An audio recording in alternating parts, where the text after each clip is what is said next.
الحمدللہ وکفا والصلاة والسلام علی عبادہ الذین اصطفیٰ خصوصاً علی افضلہم وخاتم النبیین محمد الامین وعلی آلہ وصحبہ اجمعین اما بعد فاعوذ باللہ من الشیطان الرجیم بسم اللہ الرحمن الرحیم قل هو اللہ احد اللہ الصمد لم یلد ولم یولد ولم یکن لہ کفوا احد صدق اللہ العظیم رب اشرح لی صدری ویسر لی امری واحلل عقدۃ من لسانی یفقہوا قولی اللہم ربنا الہمنا رشدنا واعذنا من شرور انفسنا اللہم ارنا الحق حقا وارزقنا اتباعه وارنا الباطل باطلا وارزقنا اجتنابه اللہم ربنا آنس وحشتنا فی قبورنا وارحمنا بالقرآن العظیم اللہم اجعلہ لنا اماما ونورا وہدا ورحمہ اللہم ذکرنا منہ ما نسینا وعلمنا منہ ما جہلنا وارزقنا تلاوته آناء اللیل واطراف النہار واجعلہ لنا حجتا یا رب العالمین آمین۔ ہمارا آج کا درس بھی 3 ہفتوں کے بعد ہو رہا ہے، یعنی 2 ہفتے کے ناغے سے۔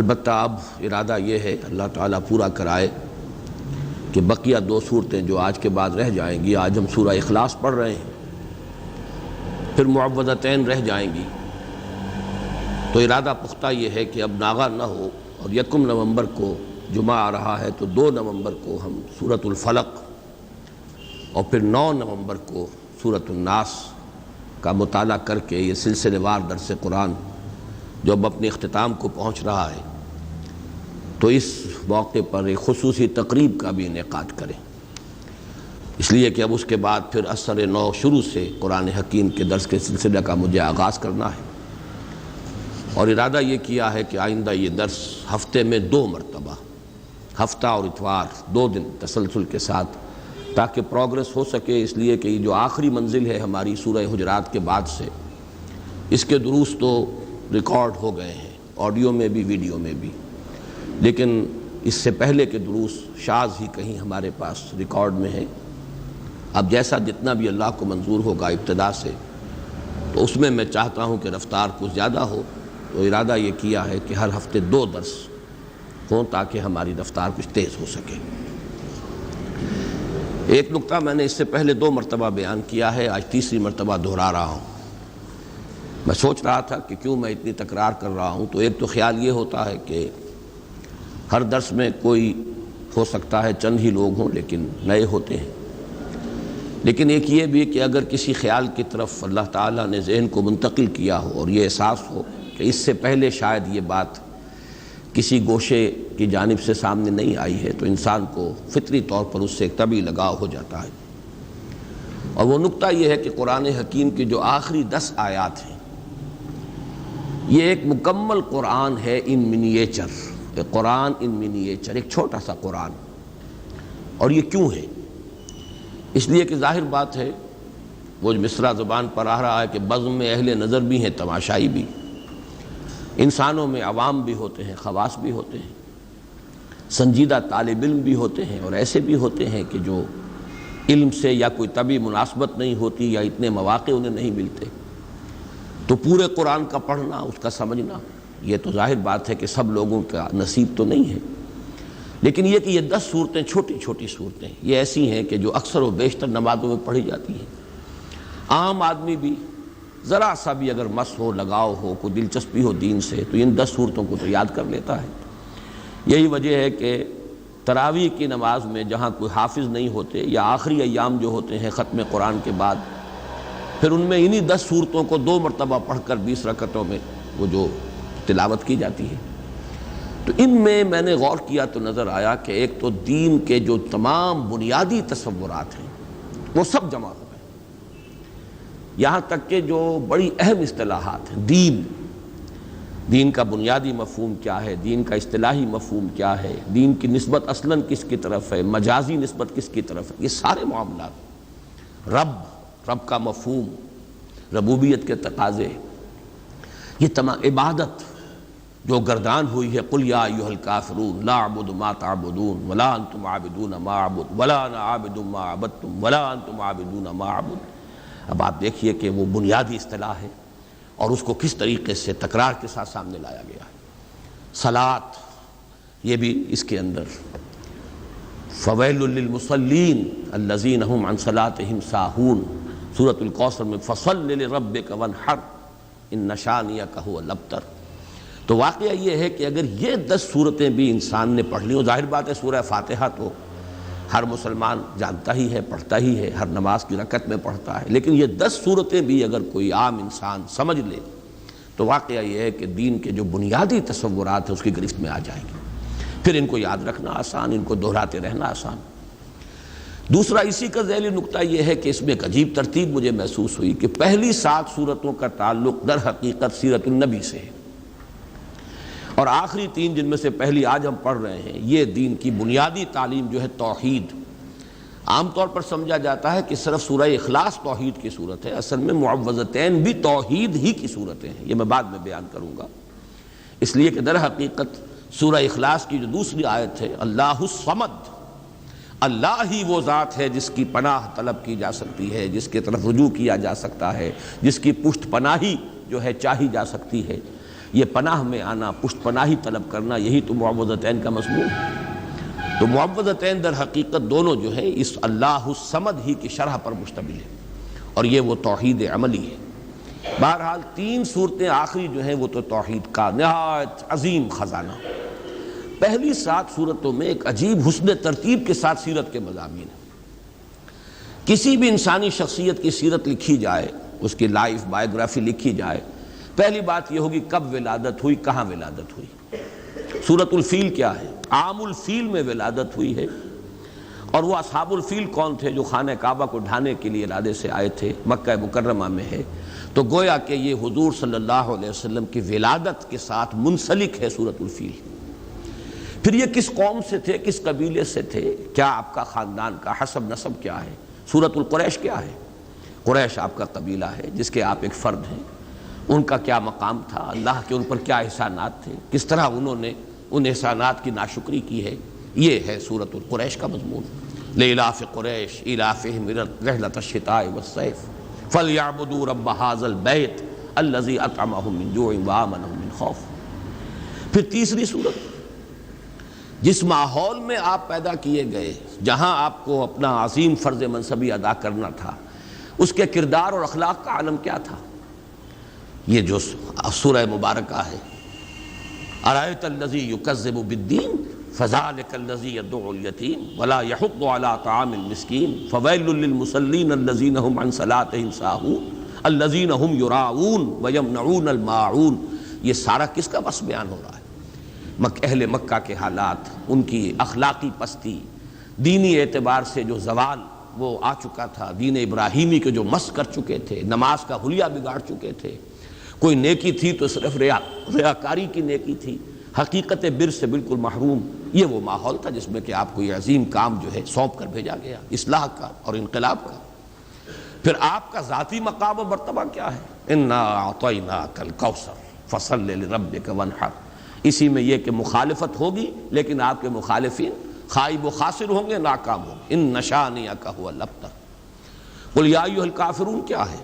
جب یہ مخالفت اور یہ تصادم، کشاکش حق و باطل کی اپنی انتہا کو پہنچ کر پھر ذرا نرمی پر آئی ہے اور مصالحت کی باتیں شروع ہوئی ہیں، تو یہ اعلان برات، قل یا ایھا الکافرون لا اعبد ما تعبدون ولا انتم عابدون ما اعبد، یوں سمجھیے کہ پورا مکی دور اس میں آ گیا۔ اور آخری 2 صورتیں یہ انجام ہے، جیسا کہ میں عرض کر چکا ہوں، یہ ایک آیت کو 2 حصوں میں تقسیم کر دیجئے، جو سورہ بنی اسرائیل کی آیت ہے، قل جاء الحق وزهق الباطل اذا جاء نصر اللہ والفتح ورأیت الناس يدخلون فی دین اللہ افواجا۔ اس میں حضور صلی اللہ علیہ وسلم کی حیات طیبہ کے آخری دور کا نقشہ آ گیا، اور یہ کہ جو آپ کے سب سے کٹر دشمن تھے، سب سے زیادہ معاند ابو لہب اور اس کی بیوی، عورتوں میں سر فہرست ام جمیل، اور مردوں میں سب سے زیادہ یوں جس کے لیے میں نے وہ بڑے ثقیل الفاظ بھی آپ کو سنائے تھے، جو کہ یوں سمجھیے کہ نکما ترین انسان جو ہو سکتا ہے، پست ترین اخلاق کا اور سخت ترین مخالف اور قریب ترین عزیز، یہ سارے ترین جمع کیجئے تو وہ ایک شخص بنتا ہے ابو لہب، لیکن اس کے ہاتھ ٹوٹ گئے، وہ برباد ہو گیا، وہ تباہ ہو گیا۔ یہ در حقیقت ان چاروں کو جمع کیا جائے، یہ جو دونوں میں نے آپ کو صورتیں بیان کی ہیں، تو یہ ہے در حقیقت نبی اکرم صلی اللہ علیہ وسلم کے مشن کا وہ آخری وقت کہ آپ کا وہ مشن مکمل ہوا۔ تو یہ 7 صورتیں در حقیقت حضور صلی اللہ علیہ وسلم کی سیرت کے ساتھ متعلق ہیں۔ باقی جو علم کے موتی ہیں، معرفت کے اعلیٰ علمی مضامین جو ہیں، وہ ان سے قطع نظر، وہ تو جو بھی ہیں ہمارے ان دروس میں بیان ہو گئے ہیں۔ پھر آخری 3 صورتیں جو ہیں، یہ ہے در حقیقت دین کی اصل تعلیم، لب لباب، دین توحید ہے اسلام۔ توحید 4 آیات میں سورہ اخلاص کے، اور پھر توحید ہی کا ایک عکس ہے۔ اور یہ توحید کیا ہے؟ توحید فی التعوذ، تعوذ پناہ صرف ایک کی طلب کی جائے۔ جیسے آپ کو معلوم ہے کہ توحید ہی کا تقاضا ہے توکل، توحید فی التوکل، بھروسہ سوائے اس کے اور کسی پر نہ ہو، اللہ تتخذوا من دونی وکیلا۔ اسی طرح یہ توحید تعوذ میں کس سے پناہ طلب کرو گے؟ استعاذہ، کون تمہیں پناہ دینے کی قدرت رکھتا ہے؟ قل اعوذ برب الفلق، قل اعوذ برب الناس۔ تو یہ چند نکات ہیں کہ جن کی طرف ذہن منتقل ہوا، اور میں نے چاہا کہ آج پھر آپ کے سامنے ہی بیان کر دوں۔ ایک دوسرا اہم مضمون جو میں بیان کرتا چلا آ رہا ہوں وہ یہ ہے کہ ان 10 صورتوں کے اندر ترتیب یہ ہے کہ پہلی 4 صورتیں تو نمایاں طور پر جوڑوں کی شکل میں ہیں۔ سورۃ الفیل، سورۃ القریش، یوں سمجھیے ایک ہی مضمون ہے، ایک ہی تصویر کے 2 رخ ہیں۔ پھر اسی طریقے سے اس سے اگلی صورت جو ہے وہ ارأیت الذی یکذب بالدین، سورہ معون، اور سورہ کوثر، یہ بھی ایک ہی تصویر کے 2 رخ ہیں۔ ایک کردار وہ ہے جن سے سابقہ ہے محمد الرسول اللہ صلی اللہ علیہ وسلم کو، ایک مقام و مرتبہ ہے محمد الرسول اللہ کا، یہ بھی ایک ہی مضمون ہے، جوڑا ہے۔ البتہ پھر سورہ کافرون ایک منفرد مزاج کی صورت ہے۔ اگلی 2 صورتیں نمایاں طور پر جوڑے کی شکل میں ہیں، جاء الحق وزهق الباطل، یہ در حقیقت ایک ہی تصویر کے 2 رخ ہیں۔ حق آ گیا، حق کو غلبہ ہو گیا، اللہ کی مدد آ گئی، اللہ کی نصرت آ گئی، اور لوگوں کو دیکھا کہ وہ فوج در فوج داخل ہو رہے ہیں اللہ کے دین میں۔ اور اسی بات کو تبت یدا ابی لہب وتب، انجام جو ہے حق آیا ہے تو باطل گیا ہے، روشنی آئی ہے تو ظاہر بات ہے کہ اندھیرا بھاگ گیا ہے، وہ ہے تبت یدا ابی لہب۔ تو یہ دونوں صورتیں ایک جوڑے کی شکل میں ہیں، لیکن سورہ کافرون یہاں منفرد مزاج کی حامل ہے۔ اسی طرح سورہ اخلاص یہ انتہائی منفرد ہے، یہ تو گویا کہ توحید کے مضمون پر مشتمل ہونے کے اعتبار سے بھی گویا کہ تقاضا بھی یہ تھا کہ یہ منفرد ہی ہو، اس کا جوڑا کوئی نہ ہو۔ اس سے بھی آپ کو معلوم ہے سورہ یاسین، یہ جب ہم وہ حصہ پڑھ رہے تھے قرآن مجید کا تو میں نے بیان کیا تھا اس کا کوئی جوڑا نہیں، وہ قلب کے مانند ہے۔ وہ جو صورتیں وہاں 13 صورتیں آئی ہیں، ان میں یہ درمیان میں یہ سورہ مبارکہ جو ہے ان کو اس طریقے سے رکھا گیا ہے، بلکہ 21 صورتیں ہیں، وہ دو گروپس جو ہیں مکی صورتیں، 10 ادھر اور پھر 10 ادھر، درمیان میں یہ سورہ یاسین ہے پریزائڈنگ پوزیشن میں، اور وہ بالکل منفرد ہے۔ اسی طرح سورہ اخلاص منفرد ہے۔ اگلی 2 صورتوں کو اندھا بھی جانتا ہے کہ یہ جوڑا ہے، معوذتین نام ہی ان کا جو ہے، 2 صورتیں جن میں تعوذ کی تلقین ہوئی ہے، قل اعوذ برب الفلق، قل اعوذ برب الناس۔ تو یوں سمجھئے کہ یہ آخری 6 صورتیں جو ہیں 2 سہ سوروں کی شکل میں ہیں۔ یہ سہ سوروں کی شکل میں ہونے سے اب ایک نقشہ بھی میں نے بلکہ آج اپنے کاغذ پر تو کھینچا تھا کہ اگر آپ 2 مثلثیں ساتھ ساتھ ڈرا کر لیں، ایک مثلث ادھر ہے، ایک مثلث ادھر ہے، تو یہ سہ سوروں کو ریپرزنٹ کریں گی۔ پہلا سہ سورہ ہے کافرون، نصر اور لہب۔ کافرون ہے اوپر پریزائڈنگ پوزیشن میں، اور اس کے ساتھ متعلق ہے جوڑے کی شکل میں سورۃ اللہب اور سورۃ النصر۔ ساتھ ہی دوسری مثلث ہے سورہ اخلاص، یہ ہے پریزائڈنگ پوزیشن میں، اور ان کے ساتھ جوڑا منسلک ہے معوذتین۔ اگر ان دونوں ٹرائنگلز کو، دونوں مثلثوں کو آپ برابر برابر رکھیں گے تو خود بخود ایک بات ابھرے گی، اور وہ میں اب چاہوں گا کہ اسے دوسرے اعتبارات سے بھی بہت واضح کر کے آپ کے سامنے رکھوں، کہ پھر بڑا گہرا ربط قائم ہو جاتا ہے سورہ کافرون میں اور سورہ اخلاص میں۔ یہ دونوں پریزائڈنگ پوزیشن میں ہیں ان 2 سوروں میں، 2 سہ سوروں میں، دونوں ٹاپ کے اوپر ہیں، ادھر سورہ کافرون ہے، ادھر سورہ اخلاص ہے۔ کافرون کے ساتھ متعلق سورۃ النصر، سورۃ اللہب، سورۃ الاخلاص کے ساتھ متعلق سورۃ الفلق، سورۃ الناس۔ یہ دونوں جو ٹاپ پر ہیں، ان کے مابین جو ربط ہے ذرا اس کو آپ سمجھیے کہ کس کس اعتبار سے۔ اب نوٹ کیجئے، حضور کا عام طور پر معمول جو تھا، قرآن مجید کی قرأت جو آپ نماز میں کیا کرتے تھے، تو وہ قریب کے جوڑے آپ لیتے تھے، سورۃ الاعلیٰ اور سورۃ الغاشیہ۔ حالانکہ سورہ غاشیہ بڑی ہے تعداد آیات کے اعتبار سے، لیکن یہ کہ جمعے کی نماز میں اور عیدین کی نمازوں میں چونکہ دونوں میں فذکر تذکیر کا حکم ہے، ان دونوں صورتوں کو جمع کرتے تھے، یا پھر سورہ جمعہ، سورہ منافقون یہ آپ جمع کرتے تھے۔ لیکن بعض جگہوں پر آپ کا ہم نے معمول دیکھا کہ اس اصول سے ہٹ کر کہیں سے ایک صورت لی ہے، کہیں سے دوسری لی ہے، تو اس میں بھی کوئی نہ کوئی مناسبت ہوتی ہے۔ سورہ کافرون اور سورہ اخلاص کا عجیب معاملہ ہے کہ اہم ترین جو سنتیں ہمارے ہاں نماز کی جو شمار ہوتی ہیں، ان میں حضور کا معمول ان دونوں کو جمع کرنے کا ہے۔ فجر کی 2 سنتیں، پہلی رکعت میں سورہ کافرون، دوسری میں سورہ اخلاص، درمیان میں 2 سورتیں چھوڑ دیں آپ۔ اسی طریقے سے طواف کی 2 رکعتیں بہت مشہور، بہت ہے، طواف کے ساتھ ان کا ایک بڑا گہرا ربط، پہلی میں سورہ کافرون، دوسری میں سورہ اخلاص۔ یہ جو ربط اور تعلق ہے اس کو اچھی طریقے سے سمجھ لیجئے کہ ان میں بڑی یعنی گہری مناسبت ہے ان دونوں صورتوں کے اندر۔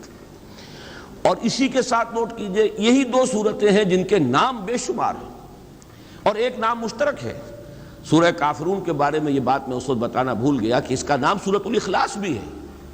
سورہ اخلاص ان دونوں صورتوں کا نام ہے، ویسے وہ زیادہ مشہور سورہ کافرون کے نام سے ہے، لیکن یہ کہ اس کے بھی نام بہت ہیں، اس کے بھی نام بہت ہیں۔ آج جو میں اس سورہ مبارکہ کے نام ہے وہ تو میں بعد میں آپ کو گنواؤں گا بھی، سورہ اخلاص کے نام۔ اور یہ عربوں کے اس مزاج کے مطابق ان کا ایک ذوق تھا، جس چیز سے انہیں زیادہ محبت ہوتی تھی، جس چیز کی زیادہ عظمت ہوتی تھی، اس کے نام بہت زیادہ رکھ دیتے تھے، مختلف پہلوؤں سے، مختلف صفات کے اعتبار سے۔ شیر کے آپ کو لیے ہزاروں لفظ مل جائیں گے، اب شیر کی ہر ادا کے اعتبار سے اس کا ایک علیحدہ نام ہو جائے گا۔ تلوار کے لیے، گھوڑے کے لیے بے شمار ان کے نام ہوں گے۔ اسی طرح جن صورتوں سے خصوصی محبت تھی صحابہ کرام کو، تو ان صورتوں کے انہیں نام رکھے، ایک سے بہت زیادہ۔ ان دونوں صورتوں کا یہ بھی وصف مشترک ہے۔ الاخلاص دونوں کا نام ہے، المقشقشہ نام دونوں کا ہے۔ اچھا، اس میں جو اصل ربط ہے اس کو آپ پہچانیے، مانوی ربط۔ یہ سورہ کافرون اور سورہ اخلاص کے مابین بڑی یعنی مانوی جو ان دونوں کا ربط ہے اس کے اعتبار سے اہم بات ہے کہ سورہ کافرون میں ما اعبد، جسے میں پوجتا ہوں، یہ 2 مرتبہ آیا۔ تم نہیں پوجو گے جسے میں پوجتا ہوں، یا تم نہیں پوجتے ہو جسے میں پوجتا ہوں، اور میں نہیں پوجوں گا جسے تم پوجتے ہو، اور میں نہیں پوجتا جنہیں تم پوجتے ہو۔ ایک فطری سوال اٹھتا ہے کہ آپ کسے پوجتے ہیں؟ وہ کون ہے؟ اس کی صفات کیا ہے؟ اس کی شان کیا ہے؟ جیسے کہ روایات میں بھی الفاظ آتے ہیں کہ حضور سے پوچھا گیا صف لنا ربک، صفت بیان کیجئے نا ذرا، آپ کس کو پوچھتے ہیں؟ اسی طرح کہا گیا انصب لنا ربک، اپنے رب کا نسب نامہ ذرا بیان تو کریں، کس کو پوچھتے ہیں آپ؟ اس کے پیچھے جو اصل مسئلہ ہے وہ سمجھ لیجئے کہ جہاں تک لفظ اللہ ہے وہ تو مشترک ہے، وہ بھی اللہ کو پوچھتے تھے۔ یہ تو نہیں تھا کہ وہ اللہ کو نہیں مانتے تھے، اللہ کو مانتے تھے، اللہ کو پوچھتے تھے، اللہ سے دعائیں کرتے تھے، اللہم اللہم پکارتے تھے اللہ کو۔ تو کیسے کہتے ہیں حضور کہ میں جسے میں پوچھتا ہوں تم نہیں پوچھتے؟ مطلب کیا ہوا اس کا کہ نام مشترک ہے، تم نے اس کے صفات کچھ اور بنا لیے ہیں، تم نے اس کے ساتھ کچھ ایسی چیزیں شامل کر دی ہیں، وہ تمہارے اپنا ذہن کا تراشیدہ اللہ ہے، وہ اللہ نہیں ہے جس سے میں پوچھتا ہوں۔ کہ یاراں دیگرے رامی پرستند، نام مشترک ہے لیکن میں اس اللہ کو نہیں پوچھتا جسے تم پوچھتے ہو، وہ اللہ کوئی اور اللہ ہے، وہ تمہارے ذہن کا تراشیدہ اللہ ہے، اس کی صفات تم نے خود کوئی گھڑ لی ہے، اس کو تم نے گرا دیا ہے، مخلوقات کی صف میں لا کے کھڑا کر دیا، وہ میرا معبود نہیں ہے، میرا معبود کوئی اور ہے۔ نام سے دھوکہ نہ کھاؤ، نام مشترک ہے لیکن ان کا مدلول، اس نام کا اصل مصداق، اس نام سے مراد، اس نام کا مسمى بالکل جدا ہے۔ وہ ہے در حقیقت وہ کون ہے؟ اس کا جواب ہے قل هو اللہ احد اللہ الصمد لم یلد ولم یولد ولم یکن له کفوا احد۔ تو معلوم یہ ہوا کہ چاہے نام مشترک تھا، قرآن مجید میں بارہا اس درس کے دوران میں نے آپ کو سنایا ہے کہ قرآن میں آتا ہے، ان سے پوچھئے آسمان زمین کس نے پیدا کیے؟ کہیں گے اللہ نے پیدا کی۔ من خلق السماوات والارض قل اللہ، یقول، وہ کہیں گے اللہ، لیکن یہ کہ یہ اللہ کے ساتھ انہوں نے جو اور تصورات شامل کر لیے ہیں، اب وہ اللہ نہیں رہا ہے جس کو میں پوچھتا ہوں۔ نام کا اشتراک ضرور ہے میرے اور تمہارے مابین، باقی یہ کہ اس اللہ کی شان بالکل جدا ہے اس معبود سے کہ جس کو تم پوج رہے ہو۔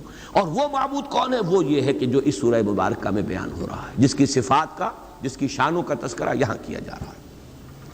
اب جیسا کہ میں نے عرض کیا تھا کہ سورہ اخلاص کے نام، ویسے امام رازی نے تو 20 نام گنوا دیے ہیں، لیکن میں جلدی سے آپ کو اس کے چونکہ مختلف مضامین کے اعتبار سے اس کی جو صفات ہیں اس کے پہلوؤں سے نام رکھ دیے گئے۔ سورۃ التفرید، فرد کر دینے والی صورت، یعنی اللہ تعالیٰ کی ذات کو علیحدہ کر دینے والی، بالکل ایک فرد کی حیثیت سے کہ کسی اور کے ساتھ کوئی اشتباہ نہ ہو۔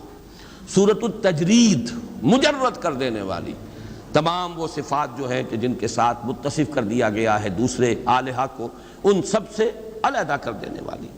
سورۃ التوحید، سورۃ النجات، سورۃ الولایہ، سورۃ النسبہ، سورۃ المعرفہ، سورۃ الجمال، سورۃ المقشقشہ، سورۃ الصمد۔ یہ بھی نوٹ کیجئے، پورے قرآن حکیم میں چونکہ صرف یہی سورہ مبارکہ ہے جس میں الصمد کا لفظ آیا ہے، بلکہ نہ اس مادے سے کہیں کوئی لفظ آیا ہے، نہ کوئی نکرہ، نہ کوئی معرفہ، نہ کوئی اس سے مشتق، بلکہ اس مادے سے بس یہی ایک لفظ آیا ہے جو سورہ مبارکہ میں الصمد۔ تو سورۃ الصمد، سورۃ الاساس، یہ مختلف نام ہیں، اور جیسا کہ میں عرض کر چکا ہوں یہ ہے اصل میں اس بنیاد پر کہ عربوں کا مزاج تھا۔ یہ در حقیقت ان کے بہت ہی زیادہ یعنی قادر الکلام ہونے کا ایک مظہر ہے، ان کے اندر جو فصاحت و بلاغت کا ایک خاص ذوق تھا کہ اب ایک ہی شخص ہے فرض کیجئے، لیکن اس کے بہت سے اس کی صفات ہوں گی، اس کی شانیں، اس کی ادائیں، تو ہر ادا کے حوالے سے اس کا ایک علیحدہ نام، اس کی اس صفت کے حوالے سے اس کا نام۔ جیسے کہ آپ کو معلوم ہے خود اللہ تعالیٰ کے نام تمام کے تمام صفات ہی ہیں، اللہ کی ہر صفت کے ساتھ الف لام جوڑ دیجئے تو وہ اللہ تعالیٰ کا نام بن جاتا ہے۔ تو اس اعتبار سے جن چیزوں سے محبت زیادہ ہوتی تھی، جس سے عقیدت ہو یا جس سے کی عظمت کا کوئی دل میں نقش قائم ہو، اس کے لیے وہ بہت سے نام رکھ دیتے تھے۔ ایک یہ کہ اس سورہ کا زمانہ نزول کیا ہے، یہ بھی ایک اہم مضمون ہے۔ یہ سورہ مبارکہ ان چند صورتوں میں سے ہے جن کے بارے میں بالآخر یہ کہا گیا کہ یہ 2 مرتبہ نازل ہوئی، اس لیے کہ بہت سی روایات ہیں جو اس طرح دلالت کرتی ہیں کہ یہ مکی صورت ہے، اس لیے کہ مشرکین مکہ نے سوال کیا تھا کہ صف لنا ربک یا انصب لنا ربک، ذرا بیان کیجئے کیا آپ کس کو پوجتے ہیں؟ آپ کہتے ہیں کہ میں نہیں پوجتا اسے جنہیں تم پوجتے ہو، اور تم نہیں پوجتے اسے جسے میں پوجتا ہوں، تو آپ کسے پوجتے ہیں؟ ہمیں ذرا بیان کیجئے اس کی شان کیا ہے، اس کی صفات کیا ہے۔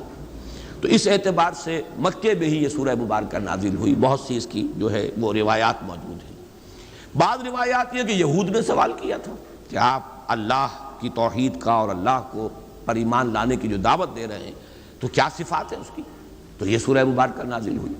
تو یہ مختلف روایات ہیں، اور اس پر میں سمجھتا ہوں کہ حق ادا کر دیا ہے مولانا مودودی مرحوم نے تفہیم القرآن کے، اس کا جو اب ہر سورت کا وہ ایک مقدمہ لکھتے ہیں، تو تمام روایات جمع کر دی ہیں، اور پھر ایک بہت ہی اہم اور بہت فیصلہ کن قول فیصل جو ہے انہوں نے لکھا ہے، بہت جامع، اور اس سے ثابت یہی ہے، اکثر لوگوں کی رائے بھی یہی ہے، لیکن اس کو بیان کرنے کا اسلوب وہاں پر بہت عمدہ ہے مولانا مودودی مرحوم کا، اور وہ یہ کہ یہ ہے مکی، لیکن چونکہ جب بھی حضور سے پوچھا گیا اللہ کے بارے میں تو حضور نے یہی صورت پڑھ دی، تو مغالطہ ہو گیا لوگوں کو، شاید یہ بھی نازل ہوئی ہے، اور یہ میں پہلے بھی بیان کر چکا ہوں۔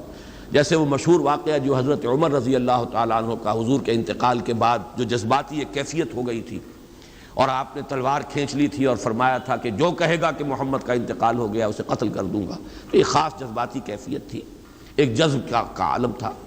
تو اس وقت حضرت ابو بکر رضی اللہ تعالیٰ عنہ نے جب کھڑے ہو کر خطبہ دیا ہے، من کان یعبد محمدا فإن محمدا قد مات ومن کان یعبد اللہ فإن اللہ حی لا یموت، اور پھر آیت پڑھی وما محمد الا رسول قد خلت من قبلہ الرسل افإن مات او قتل انقلبتم علی اعقابکم۔ تو حضرت عمر اپنا یہ تاثر بیان کرتے ہیں کہ مجھے محسوس ہوا جیسے یہ آیت مبارکہ ابھی نازل ہوئی۔ اب ظاہر بات ہے حضرت عمر کا معاملہ تو اور ہے، وہ تو قرآن کے جاننے والے اور قرآن کے عالم تھے، انہیں معلوم تھا یہ کہ آیت کب نازل ہوئی ہے، لہذا انہوں نے تو الفاظ یہ کہ گویا کہ ابھی نازل ہوئی ہے، یعنی اس وقت کا تاثر اتنا گہرا ہوا اس آیت کے پڑھنے کا، جو حضرت ابوبکر نے جب اس کا حوالہ دیا تو تاثر اتنا گہرا تھا خود حضرت عمر کے دل پر کہ آپ فرماتے ہیں کہ میں نے محسوس کیا کہ گویا یہ آیت ابھی نازل ہوئی۔ لیکن عام لوگوں کا تصور، ظاہر بات ہے کہ ہر شخص کو قرآن کا اتنا جاننے والا نہیں تھا۔ کتنے لوگ تھے کہ جن کے پاس قرآن مجید پورا موجود بھی نہیں تھا، مصحف کہاں تھے؟ یہ مصحف کی شکل میں تو حضرت ابوبکر کے زمانے میں جمع کیا گیا، ورنہ باقاعدہ ما بین الدفتین کتابی شکل میں حضور کے زمانے میں قرآن تھا ہی نہیں۔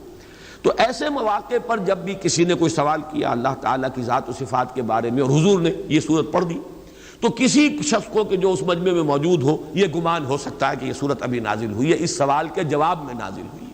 اور اس اعتبار سے یہ رائے بھی بن گئی کہ یہ گویا کہ مدنی صورت ہے، لیکن یہ کہ مضامین کو دیکھیے، اس کا اسلوب دیکھیے، اس کا سٹائل دیکھیے، سب کے سب قطعی ثبوت ہے یہ شے کہ یہ سورہ مبارکہ صرف مکی نہیں، مکی دور کے بھی بالکل ابتدائی زمانے سے متعلق ہے۔ اس کے لیے بھی جو ایک برہان قاطع دی ہے مولانا مودودی نے، وہ بہت ہی کنونسنگ ہے، اس لیے کہ اس میں جو لفظ احد آیا ہے، یہ بعد میں اس کی مزید جو تشریح کروں گا تو وہ بات سامنے آ جائے گی، سوائے اللہ کی ذات کے یہ لفظ صفت کے اعتبار سے کسی اور کے لیے مستعمل نہیں، نہ اس سے پہلے اس کا استعمال تھا، یہ صرف نازل ہوا قرآن مجید میں اللہ کی ذات کے لیے صفت کے طور پر۔ اس اعتبار سے غور کیجئے تو جب حضرت بلال کے واقعات آتے ہیں رضی اللہ تعالیٰ عنہ، جب امیہ ابن خلف جو ان کا آقا تھا، جب انہیں سخت سزائیں دیتا تھا اور جب تپتی ہوئی زمین پر لٹا کر اور ایک بھاری پتھر سینے پر بھی رکھ دیتا تھا اور اوپر سے آگ برسا رہا ہوتا تھا مکے کا سورج، اس وقت بھی ان کی زبان سے لفظ نکلتا تھا احد احد احد احد احد احد، وہ کسی درجے میں بھی کمپرومائز کرنے کے لیے تیار نہیں۔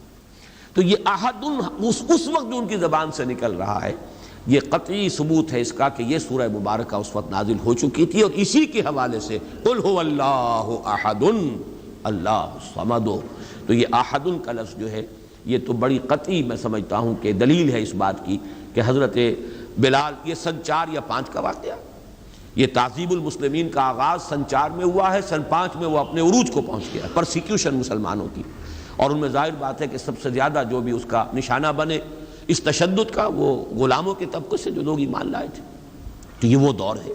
تو اس سے یہ ثبوت اس کا بالکل واضح طور پر مل گیا کہ یہ مکی صورت ہے، البتہ چونکہ اس کا بہت سے مواقع پر حوالہ آیا ہوگا بالکل فطری طور پر کہ جب بھی اللہ کی ذات و صفات کا معاملہ زیر بحث آیا، یقیناً حضور نے یہی سورہ مبارکہ پڑھ دی، اور یہی سب سے مختصر صورت بھی ہے اور بہت جامع بھی ہے۔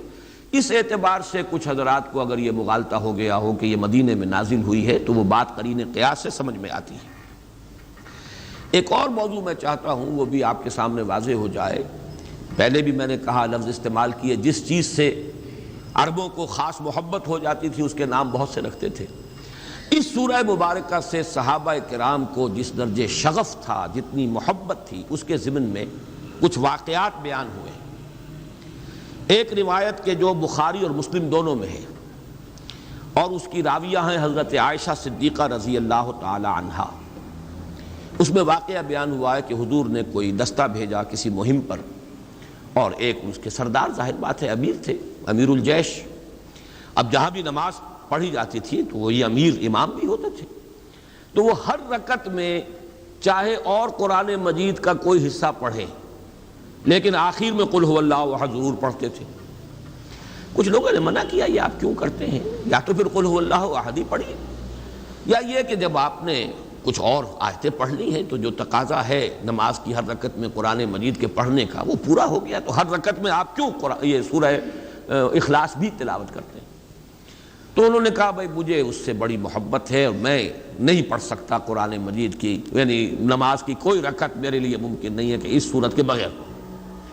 پھر واپس آ گئے تو حضور سے شکایت کی گئی کہ یہ کرتے تھے وہ، یعنی شکایت کی گئی یا بتایا گیا تاکہ حضور کی رائے معلوم ہو کہ آیا وہ صحیح کرتے تھے یا غلط کرتے تھے۔ تو حضور نے پوچھا کہ ان سے تم نے یہ بھی سوال کیا کہ ایسا کیوں کرتے ہیں؟ تو انہوں نے جواب دیا جی ہاں ہم نے پوچھا تھا، وہ کہتے ہیں مجھے اس سے بہت محبت ہے اس سورہ مبارکہ سے۔ تو حضور نے فرمایا یہ الفاظ نوٹ کر لیجئے، اخبروہ ان اللہ تعالی یحبہ، اسے خبر دے دو، خوشخبری دے دو کہ اگر اسے اس صورت سے محبت ہے تو اللہ اس سے محبت کرتا ہے۔ یہ اس سورہ مبارکہ کی شان ہے۔ جیسے میں نے وہ سورۃ العصر والا جو کتاب چاہے اس میں وہ روایت نقل کی ہے کہ حضور کے صحابہ کا یہ معمول تھا، کان الرجلان من اصحاب النبی صلی اللہ علیہ وسلم اذا التقیا لم يتفرقا حتى يقرأ احدهما على الاخر سورۃ العصر۔ جب کوئی دو صحابی آپس میں ملاقات فرماتے تھے تو ایک دوسرے سے جدا نہیں ہوتے تھے جب تک سورۃ العصر نہ پڑھ لیں۔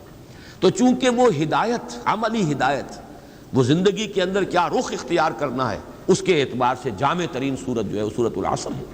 تو اس کا تذکرہ، اس کی یاد، اس کی تذکیر، اس کو ذہن میں مستحضر رکھنا، اس کو ایک دوسرے کو یاد دلاتے رہنا، یہ ان کا مزاج تھا۔ اسی طرح یہ سورہ مبارکہ اللہ تعالیٰ کی توحید پر جس قدر جامع ہے، اس کے حوالے سے صحابہ کا اسی طرح کا واقعہ جو ہے، بخاری میں ایک اور روایت ہے حضرت انس سے رضی اللہ تعالیٰ عنہ، یہ ذرا اس سے برعکس معاملہ ہے۔ یعنی وہ تو یہ کرتے تھے صحابی کہ ہر رکعت میں جو حصہ پڑھا قرآن مجید کا، اس کے بعد سورہ اخلاص پر اس رکعت کو ختم کیا۔ یہ مسجد قباء میں ایک امام مقرر کیے گئے، انصار کا قبیلہ تھا یہ جو آباد تھے قباء کی بستی میں، تو وہاں جو جن صاحب کو امامت کے جو فرائض سر انجام دیتے تھے مسجد قباء میں، ان کا طرز عمل یہ تھا کہ ہر رکعت میں پہلے سورہ اخلاص پھر کوئی اور مقام۔ یہ گویا کہ بات تو وہی ہوئی، لیکن یہ ان سے بھی آگے تھے اس معاملے میں کہ ہر رکعت میں پہلے سورہ اخلاص اور اس کے بعد کوئی اور آیات۔ ان سے بھی یہی معاملہ ہوا، ان سے بھی کہا گیا آپ ایسا کیوں کرتے ہیں، اور پھر یہ کہ ان کی بھی بات پہنچائی گئی حضور تک۔ حضور نے بلایا، کیوں کرتے ہو ایسا؟ ان کا حضور مجھے اس صورت سے بہت محبت ہے۔ آپ نے فرمایا حبک ایہا ادخلک الجنہ، تیری جو محبت اس صورت سے ہے وہ تجھے جنت میں پہنچا دے گی، بلکہ الفاظ تو یہ اس نے تجھے جنت میں داخل کر دیا، ادخلک الجنہ، داخل کر دیا اس نے تجھے جنت میں، اس محبت نے کہ جو تجھے اس سورہ مبارکہ سے۔ تو یہ اس سورہ مبارکہ کے ساتھ صحابہ کرام ان کا ایک خصوصی شغف اور ان کی ایک انتہائی جو ایک قلبی محبت کا معاملہ ہے، اس کے لیے یہ واقعہ ذہن میں رکھیے۔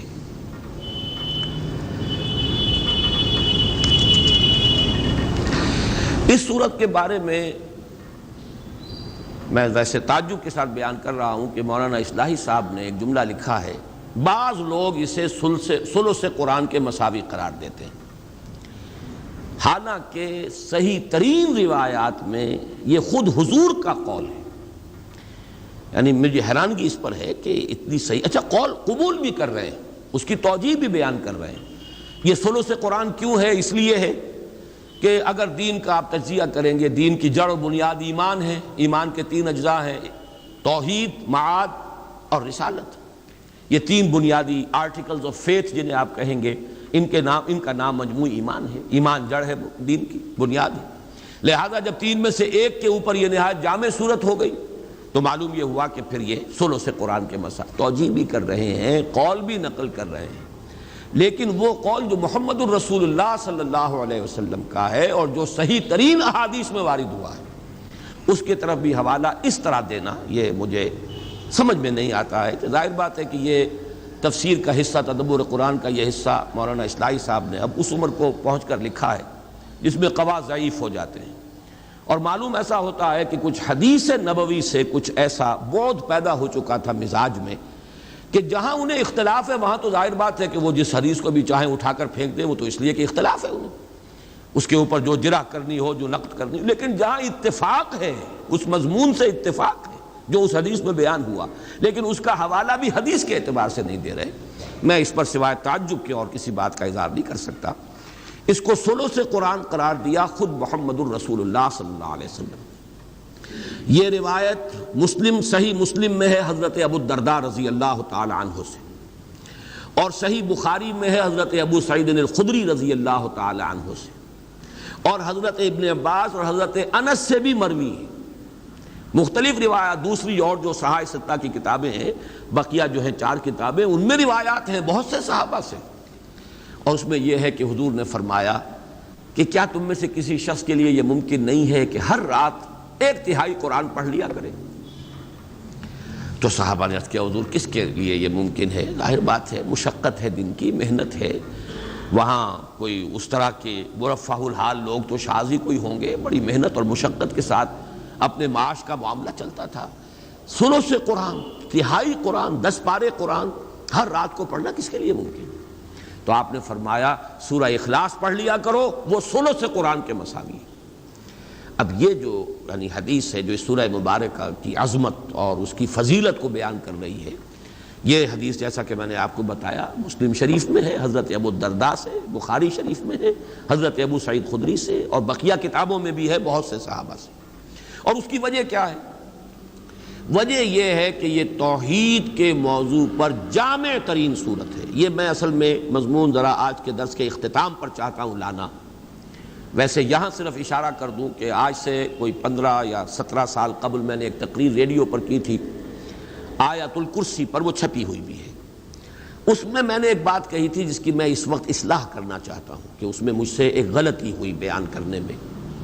وہ غلطی یہ ہوئی کہ میں نے یہ قرار دیا، وہاں تقابل کیا کہ آیت الکرسی توحید فی الصفات پر جامع ترین آیت ہے، اور حضور کے چونکہ الفاظ ہیں کہ قرآن مجید کی آیات کی سردار آیت الکرسی ہے، تمام آیات قرآنیہ میں سب سے زیادہ افضل اور سردار تمام آیات کی آیت الکرسی ہے۔ کیوں ہے؟ توحید پر ہے، لیکن توحید اس میں اس وقت مجھے یہ محسوس ہوا کہ زیادہ اس میں توحید صفات کا بیان ہے۔ اور وہاں میں نے یہ جملہ لکھا ہے کہ جب کہ سورہ اخلاص یہ تمام سورتوں کی یہ سردار ہے، آیت الکرسی تمام آیتوں کی سردار ہے، اور سورۃ الاخلاص یہ تمام سورتوں کی سردار ہے، اور یہ توحید فی الذات پر نہایت جامع ہے۔ اس میں جو میں اصلاح کر رہا ہوں وہ یہ ہے کہ یہ سورہ مبارکہ صرف توحید فی الذات کے نہیں، یہ توحید فی الذات، توحید فی الحقوق، توحید فی الصفات، توحید عملی، اور سب سے اونچی توحید ایک ہے توحید وجودی، ان تمام کو اپنے اندر جمع کرنے والی صورت ہے۔ واقعہ یہ ہے کہ یہ جب تک بات سامنے نہیں آئے گی، اس کی عظمت، اس درجے، اس کے ساتھ صحابہ کی محبت، ثلث قرآن کے مساوی اس کا قرار دے دینا، جب تک کہ یہ تمام پہلو جو ہے توحید کے وہ سامنے نہ آ جائیں کہ اس ایک صورت میں اللہ تعالیٰ نے جمع کر دیا ہے، تو یہ اس کی عظمت نکھر کر سامنے نہیں آتی۔ اور یہ قول مبارک نبی اکرم صلی اللہ علیہ وسلم کا کہ یہ ثلث قرآن کے مساوی ہے، اس کی صحیح توجیہ جو ہے، ویسے یہ کہ مستند ہے ان کا فرمایا ہوا، حضور نے جو بات کہی سر آنکھوں پر، لیکن یہ کہ اس بات پر ایک انشراح ہو، علی وجہ البصیرت ایک انسان پہچانے کہ ہاں یہی بات ہے اور یہ اس بنیاد پر ہے، تو یہ بات نہیں حاصل ہو سکتی جب تک کہ یہ بات سامنے نہ آ جائے کہ یہ چاروں قسم کی توحیدیں، توحید وجودی، توحید عملی، توحید ذاتی، توحید صفاتی، ایک ایک آیت میں ایک ایک توحید کو نہایت ہی مختصر بلکہ گنتی کے الفاظ کے اندر جمع کر لیا گیا ہے۔ اب آئیے ہم اس سورہ مبارکہ کا لفظ بلفظ مطالعہ شروع کرتے ہیں۔ قل هو اللہ احد، کہہ دو وہ اللہ ایک ہے یا یکتا ہے یا اکیلا ہے یا بے ہمہ ہے، سب سے الگ ہے۔ یہ میں نے چند جملے جو ہیں علیحدہ علیحدہ بیان کیے ہیں۔ احد کی تعبیر میں جو مختلف اسلوب اختیار کیے گئے ہیں میں نے ان سب کو آپ کے سامنے پیش کر دیا۔ پہلے تو اس جملے کی ترکیب کے بارے میں رائے سمجھ لیجئے۔ ایک رائے یہ ہے کہ قل، اس کے بعد ہوا جو ہے یہ ضمیر شان ہے، یہ ترکیب کے اندر شمار میں نہیں آئے گی۔ مبتدا ہے اللہ، احد خبر ہے، اللہ مبتدا، احد خبر، جملہ خبریہ بن گیا، جملہ اسمیہ خبریہ۔ اور یہ ہوا جو ہے یہ صرف اضافی طور پر ضمیر شان کی حیثیت سے آئی۔ ایک رائے یہ کہ نہیں، ہوا مبتدا ہے، اللہ اس کی خبر اول ہے، وہ اللہ ہے، اکیلا ہے، گویا کہ دو خبریں ہیں، خبر اول اللہ اور خبر دوم احد، یا خبر اللہ اور اس کا بدل احد۔ یہ دو انداز ہیں ترکیب کے کہ جو اس ایک جملے کے کیے گئے ہیں، اور اس کے اندر دونوں کے اندر پورے دلائل موجود ہیں، اور مفہوم اور مدلول کے اعتبار سے ان میں کوئی خاص فرق واقع نہیں ہوتا۔ جیسا کہ میں بیان کر چکا ہوں، اس کی تقریب کیا ہوئی؟ میرے نزدیک اس کی صحیح ترین تقریب جڑتی ہے سورہ کافرون سے، اور خاص طور پر حضور کے اس فرمانے سے، میں نہیں پوچھتا جسے تم پوچھتے ہو۔ تو پھر کسے پوچھتے ہیں آپ؟ من ہوا، کس کو آپ پوچھتے ہیں؟ اگر اللہ ہم بھی پوچھتے ہیں، لیکن یہ کہ وہ اللہ کوئی اور اللہ ہے جسے میں پوچھتا ہوں، جسے تم پوچھتے ہو وہ اللہ، تمہارا نام تم نے جو رکھ لیا ہے، یہ تمہارے اپنے ذہن کا تراشیدہ کوئی خدا ہے، اللہ ہے۔ می تراشد فکر ما ہر دم خدا وندے جگر، رست از یک بند تا افتاد در بندے دیگر، اس اللہ کو میں نہیں پوچھتا، میں جسے پوچھتا ہوں وہ اللہ ہے جو اکیلا ہے۔ اس کے ساتھ ہی اب میں چاہتا ہوں کہ چونکہ اب ہم اختتام پر پہنچ رہے ہیں اور غالباً اب اگلی دو صورتوں میں لفظ اللہ نہیں آ رہا، اعوذ برب الفلق، اعوذ برب الناس، ملک الناس، الہ الناس، الہ کا لفظ تو آئے گا، اب اللہ کا لفظ نہیں آئے گا۔ یہ آخری آیت ہے قرآن مجید کی جس میں اللہ کا یہ اسم مبارک آ رہا ہے۔ اس کے بارے میں چند باتیں جو ہے وہ نوٹ کر لیجئے۔ اللہ، دو رائے ہیں اس کے بارے میں۔ ایک رائے جو زیادہ صوفیانہ مذاق رکھنے والوں کی رائے ہے، وہ یہ ہے کہ یہ اسم جامد ہے، مشتق نہیں ہے، کسی اور مادے سے نکلا نہیں ہے، اسم جامد ہے، اور اسم ذات ہے اللہ کا۔ اسم ذات لاہور شہر کا نام ہے، بس اب اس کو کہاں سے نکلا، کیا نکلا کہیں سے نہیں ہے، تو ایک علامت کے طور پر ہے، اس کو اسم جامد کہتے ہیں۔ مشتق وہ ہے جو کسی مادے سے نکلا ہو، فعل سے فاعل اور مفعول اور فعال یہ سب کے سب بنتے چلے گئے، استفعال یہ سب کے سب اس سے مشتق ہے۔ علم سے عالم، علامہ، علیم، متعلم یہ سب کے سب آ گئے، معلم یہ سب مشتق ہے، مادہ علم ہے۔ لیکن ایک رائے جو زیادہ تر صوفیانہ مزاج رکھنے والے لوگوں کی ہے، وہ یہ ہے کہ یہ اسم جامد ہے، کسی سے نہیں بنا، کوئی اس کا مادہ نہیں، اور یہ اسم ذات ہے۔ یہ خاص طور پر میں اس لیے کہہ رہا ہوں کہ صوفیہ کے بعض حلقوں میں اللہ کے لفظ کے ساتھ بالکل وہی معاملہ کیا جاتا ہے جو لفظ اوم کے ساتھ ہندوؤں میں کیا جاتا ہے۔ اوم کاغذ پر لکھ کر پھر اس پر نگاہ جماتے ہیں، توجہ کرتے ہیں، ارتکاز کرتے ہیں۔ یہ ایک سائیکولوجیکل ایکسرسائز، ایک نفسیاتی ریاضت اور مشقت ہے۔ ظاہر بات ہے اس کے کچھ نہ کچھ اثرات تو ہوتے ہیں۔ طبیعت کے اندر اس طرح توجہ کا اگر ارتکاز کیا جائے گا کسی چیز پر، اس سے کچھ اس کے اثرات اور نتائج پیدا ہوتے ہیں۔ تو وہ چیزیں جو اوم کے کلمے کے ساتھ ہیں ہندوؤں میں، وہی اللہ کو لکھ کر اور اسی طریقے سے اس کا نقش بنا کر پھر اس کے اوپر نگاہوں کا جمانا، توجہ کا ارتکاز، اور یہ سارے معاملے وہاں ہو رہے ہیں۔ اور اسی لیے وہ کہتے ہیں یہ بس اللہ کا اسم ذات ہے، یہ اس کے معنی کو چھوڑ دو، اس کا مفہوم یہ کہاں سے نکلا ہے، کہاں سے بنا ہے، اس سے کوئی تعلق نہیں۔ مجھے اس رائے سے اختلاف ہے۔ مولانا اصلاحی صاحب نے بھی، آج میں نے دیکھا پھر جب انہوں نے تفسیر تدبر قرآن شروع کی تو انہوں نے آیت بسم اللہ میں لفظ اللہ پر بحث کی، اگرچہ بہت مختصر بحث کی ہے، اس کا حق ادا نہیں کیا جیسا کہ کیا جانا چاہیے تھا، لیکن یہ رائے ظاہر کی ہے کہ یہ مشتق ہے، الہ پر الف لام داخل کر کے اللہ بنا ہے، مادہ اس کا الف لام ہے۔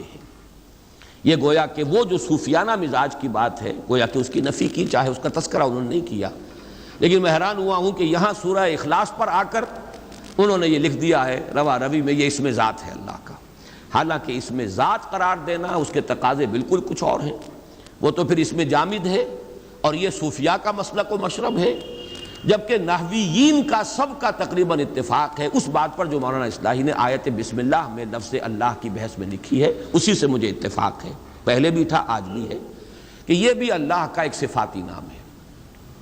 جیسے قادر یہ ایک اس میں نکرہ، القادر الف لام لگ گیا، معرفہ ہو گیا، یہ اللہ کا نام ہو گیا۔ علیم صفت العلیم، الخبیر یہ اللہ کے نام بن گئے۔ الہ یہ ایک اس میں نکرہ ہے، اور الالہ میں اصل میں یہ ہوا ہے کہ دو نام جڑ گئے، اب بیچ میں سے ایک جو حمزہ ہے وہ نکال دیا گیا، الہ والا اللہ یہ اصل میں الالہ ہے، معبود برحق، معبود حقیقی، الہ حقیقی، اور بہت سے الہ گھڑ لیے گئے، لیکن الہ واقعی، الہ حقیقی وہ در حقیقت دی الہ جس کو کہا جائے گا وہ اللہ ہے۔ اس معنی میں اس دوسری رائے ہی کے ساتھ میرا اتفاق ہے۔ باقی یہ کہ یہ لفظ اس کا مادہ کیا ہے، یہ آج پھر میں سرسری طور پر آپ کو بتا دینا چاہتا ہوں کہ واقعہ یہ ہے کہ اللہ تعالیٰ کی ذات و صفات کے لیے اور اس کے ساتھ بندوں کے ذہنی، قلبی اور نفسیاتی جو ربط اور تعلق اور نسبت قائم ہو سکتے ہیں، ان سب کی تعبیر کے لیے اس سے زیادہ جامع مادہ کوئی ممکن نہیں تھا، اس لیے کہ عربی زبان میں الہ یا الہو اس کے معنی ہے عبادہ، الہ یا الہو عبادہ، کسی کی عبادت کی، تعلہ بھی آتا ہے، یہ باب تفاعل سے کسی کو معبود بنا لینا۔ پھر الہ یلہ آتا ہے دو معنی میں، الہ الفصیل الی امہ، کوئی جانور ہے، گائے ہے، اس کا بچڑا جو ہے آپ نے دور باندھا ہوا ہے تاکہ دودھ نہ پی جائے، کہیں اگر رسی کھل گئی تو جیسے وہ بے تابانہ دوڑتا ہے ماں کے تھنوں کی طرف، یہ جو اس کی کیفیت ہے، یہ ہے الہ یلہ، الہ الفصیل الی امہ۔ وہ بچہ جو ہے جو ماں سے جدا کر دیا گیا تھا، اس کو وہ دوڑا لپکا والہانہ انداز میں اپنی ماں کی طرف، تو الہ یلہ جو ہے لپکنا والہانہ انداز میں۔ پھر اسی کا ایک مفہوم ہے الہ کا تحیرہ، متحیر ہو گیا، کچھ سمجھ میں نہیں آ رہی۔ یہ بھی در حقیقت اللہ کی ذات کے بارے میں انسان جتنا غور کرے سوائے تحیر کے کچھ حاصل نہیں۔ یہ فلسفیوں کا جو آخری تصور ہو سکتا ہے اللہ کے بارے میں، غور و فکر کرنے والوں کا، سوچنے والوں کا، وہ یہ ہے کہ کس نقصد و نقصایت بحکمتی معمارہ، کچھ نہیں جان سکتے اس کے بارے میں ہم۔ تحیر کے سوا ہاتھ میں کچھ نہیں آتا۔ پھر ایک رائے یہ ہے کہ اس کا اصل مادہ ہے ولہ یلہ، واو جو ہے الف سے، حروف علت جو ہے آپ کو معلوم ہے یہ بدل جاتے ہیں، تو یہ ولہ یلہ ہے جس سے لفظ بنتا ہے والہانہ، انتہائی محبت، شدید محبت، والہانہ محبت۔ ایک رائے یہ ہے کہ یہ لاہ یلاہ سے ہے، لاہ احتجبہ، کسی چیز کا چھپ جانا، مخفی ہو جانا، لاہ یلوہ، کوئی شے چھپ گئی، مخفی ہو گئی، احتجبہ، تو یہ اللہ تعالیٰ کی ذات کہ جو اس اعتبار سے حجاب میں ہے، پردے میں ہے۔ اگرچہ بڑا پیارا جملہ ہے امام راضی کا، میں نے آپ کو بہت سے مواقع پر سنایا ہے، فَسُبْحَانَ الَّذِي احْتَجَبَ لِشِدَّةِ ظُهُورِهِ، پاک ہے وہ ذات جو چھپ گئی ہے اپنے ظہور کی شدت کی وجہ سے۔ جیسے سورج کو آپ دیکھ نہیں سکتے، آنکھیں چکا چاند ہو جائیں گی، آپ دیکھ نہیں سکتے، یہ نہیں کہ سورج چھپا ہوا ہے، سورج تو آیا ہے، آپ نہیں دیکھ سکتے، اس کے ظہور کی شدت اتنی ہے کہ آپ دیکھ نہیں سکتے، تاب نہیں لا سکتے۔ فَسُبْحَانَ الَّذِي احْتَجَبَ لِشِدَّةِ ظُهُورِهِ، پاک ہے وہ ذات جو پردے میں آ گئی ہے، چھپ گئی ہے، لیکن یہ چھپ جانا اس کا اپنے شدت ظہور کی وجہ سے، اس کے ظہور کی شدت اتنی ہے۔ اب یہ جو میں نے 5 استعمالات بتائے ہیں، لفظ الہ ان سب سے مشتق، ان سے مل کر بنا ہے۔ اب دیکھیے 3 ہیں اصل میں تصور معبود کے۔ عام لوگوں کا تصور معبود کیا ہے جو نہ فلسفی ہے نہ صوفی ہے، اس سے آگے اسے اٹھنے کا موقع ہی نہیں ملا، نہ فکری اعتبار سے، نفسیاتی اعتبار سے۔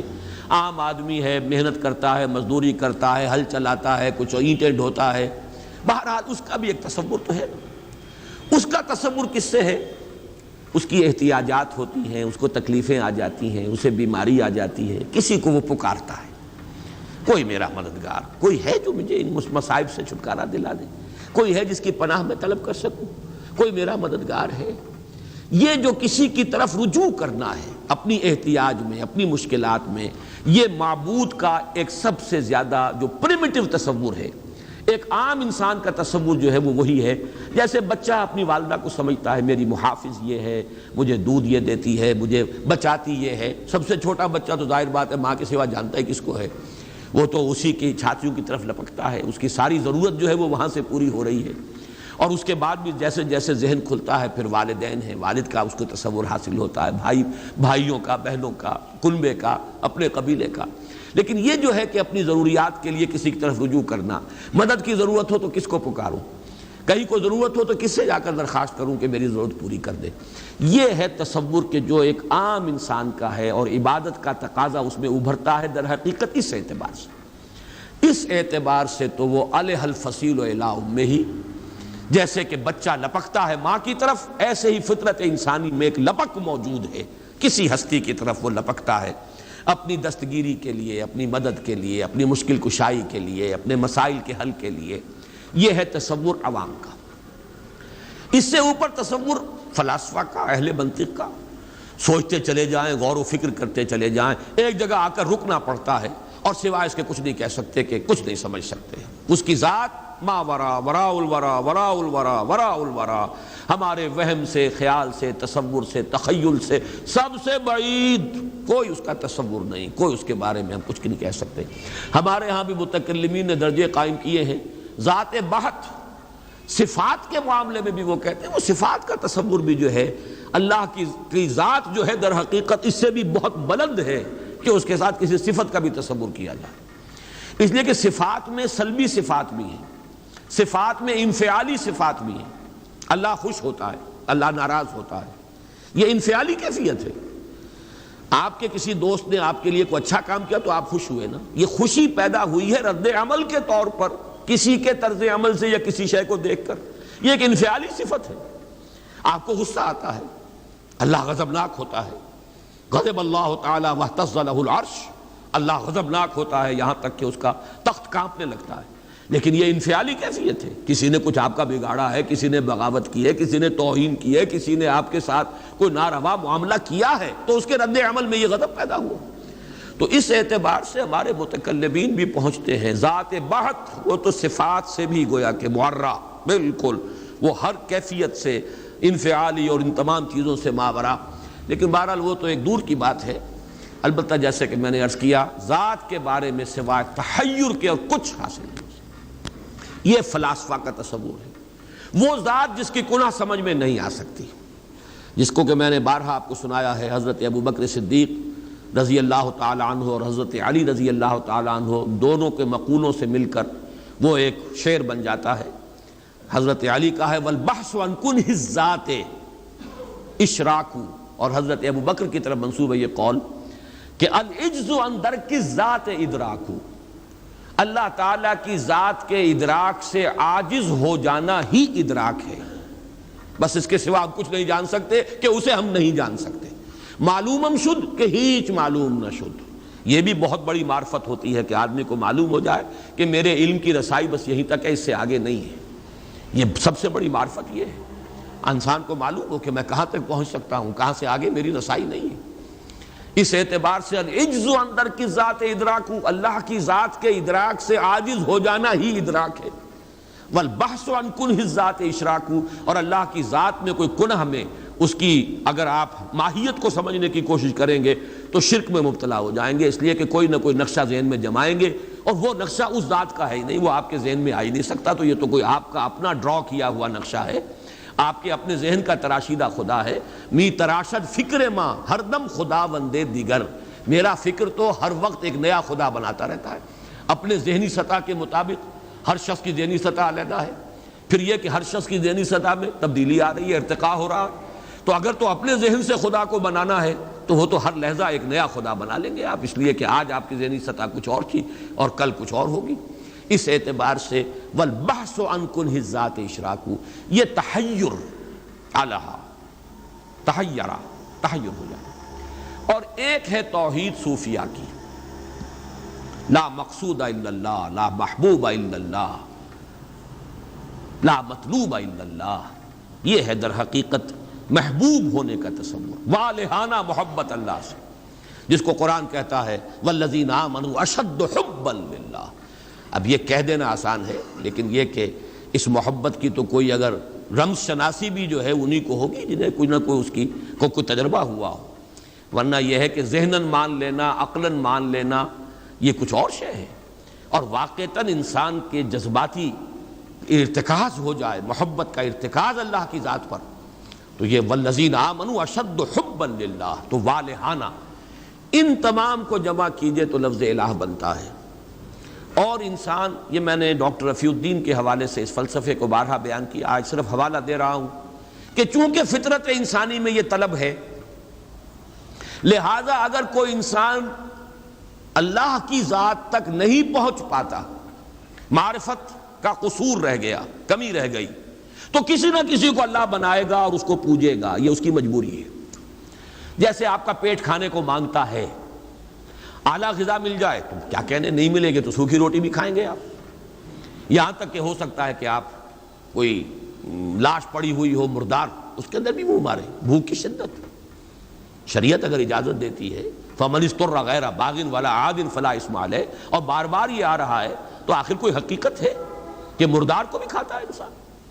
اور یہ آپ نے کہانیاں پڑھی ہوں گی، کوئی جہاز میں سے گر گیا، کوئی کہیں اور ہو گیا، اور اتنے عرصے وہ رہا کہیں ویرانوں میں، کیا کیا چیزیں اس نے کھائیں جس پر کہ اس نے پھر گزارا کیا ہے، تو وہ ساری چیزیں سامنے آ جائیں گی۔ اس لیے کہ طلب ہے، اس طلب کو پورا کرنا ہے۔ اچھی شے ملے گی تو کیا کہنے، نہیں ملے گی تو کوئی گھٹیا شے جو ہے وہ طلب تو پوری کرنی ہو۔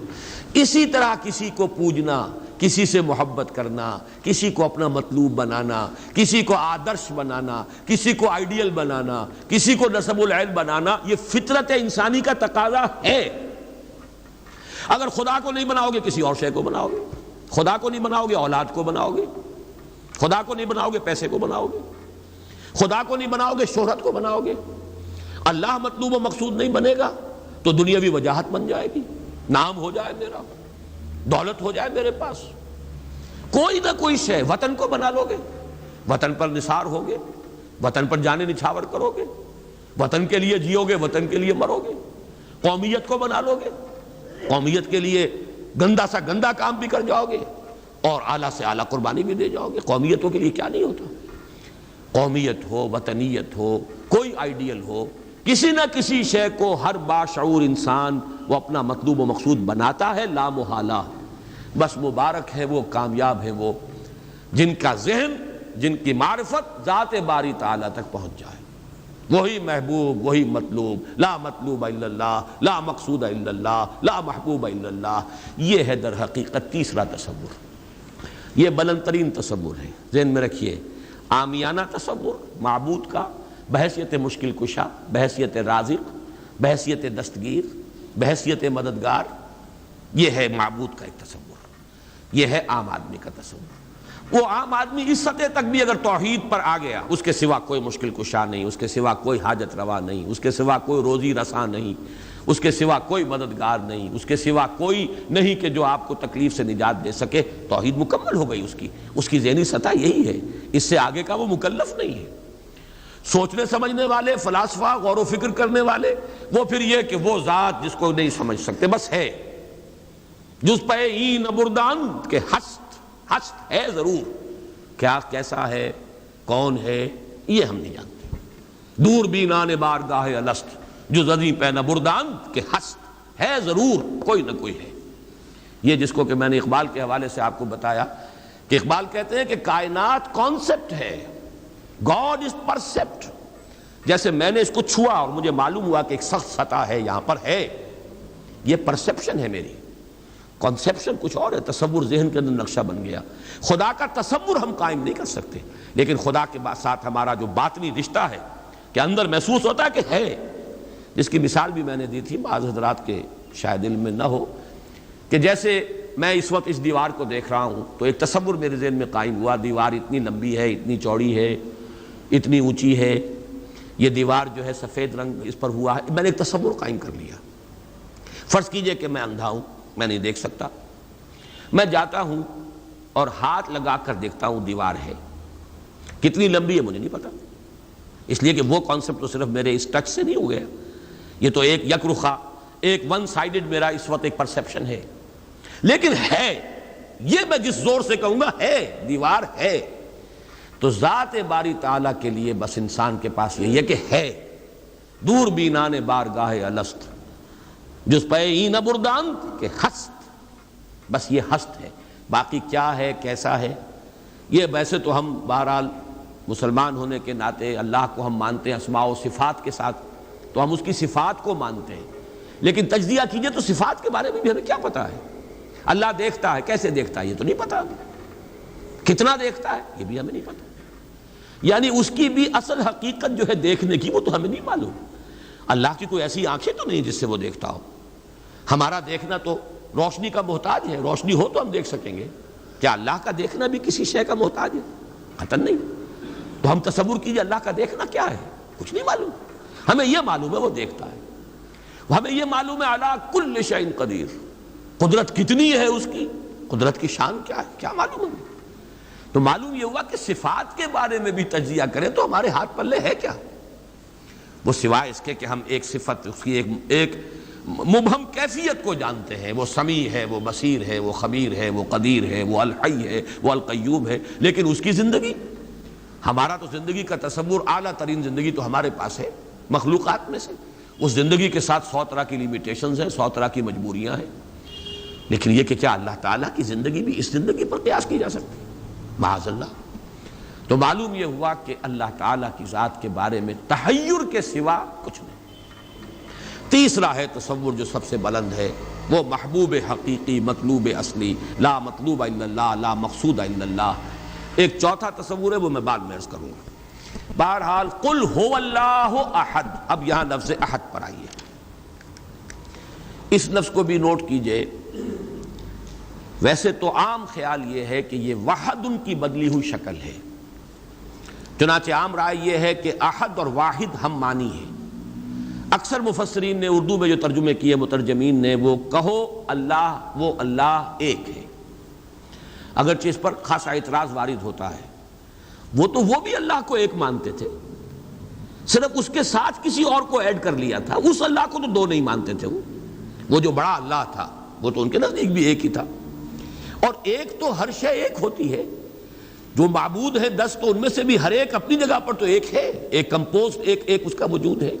لیکن بہرحال چونکہ اکثر و بیشتر رائے یہ ہے کہ احد اور واحد تقریباً ہم معنی ہے، ترجمہ کیا گیا کہہ دو وہ اللہ ایک ہے، اور یہ کہ وحد ہی کی بدلی ہوئی شکل احد ہے، یہ تو ہے تقریباً بالعموم جو رائے ہے۔ لیکن میرے علم میں آج ہی یہ بات آئی ہے، اور وہ میں آپ تک بھی منتقل کر رہا ہوں۔ امام راغب اصفہانی، ظاہر بات ہے لغت کے تو بہت بڑے امام ہیں، اور مفردات القرآن پر ان کی کتاب جو ہے مارکۃ الآراء ہے مشہور، انہوں نے اسے علیحدہ مادہ قرار دیا ہے۔ احد ان کو الف ہا دال علیحدہ لائے، شروع میں الف کی تختی میں لائے، وحد ان کے ساتھ شامل نہیں کیا۔ معلوم ہوا کہ یہ ایک اپنی جگہ پر ایک مستقل مادہ ہے ان کے نزدیک، یہ وحد سے اس کا تعلق نہیں، بلکہ احد اپنی جگہ پر ایک مستقل علیحدہ مادہ ہے، اور اسی اعتبار سے انہوں نے اسے وحد سے علیحدہ کر کے الف کی تختی کے اندر لیا ہے۔ اب اس کا جہاں تک استعمالات ہیں، اس میں بھی اتفاق ہے، 3 اس کے استعمالات ہیں۔ سب سے زیادہ استعمال اس لفظ کا ہوتا ہے نفی مطلق کے لیے، کمرے میں کوئی نہیں ہے، ایک بھی نہیں ہے، جب یہ کہنا ہو تو احد کا لفظ آئے گا، ما فی احد، کوئی نہیں ہے، ایک بھی نہیں ہے، اکیلا۔ اسی معنی میں قرآن مجید میں یہ لفظ بہت مرتبہ آیا ہے، خاص طور پر آپ سورہ کہف کو اگر دیکھیں گے، لا یشرک فی حکمہ احدا، اللہ اپنے حکم اور اپنے اختیار میں کسی کو نہیں شریک کرتا، کسی ایک کو بھی نہیں کرتا، یعنی یہ نفی میں مبالغے کے لیے یہ لفظ استعمال ہوتا ہے۔ اور سورت ختم بھی ہوئی ہے، فمن کان یرجو لقاء ربہ فلیعمل عملا صالحا ولا یشرک بعبادۃ ربہ احدا۔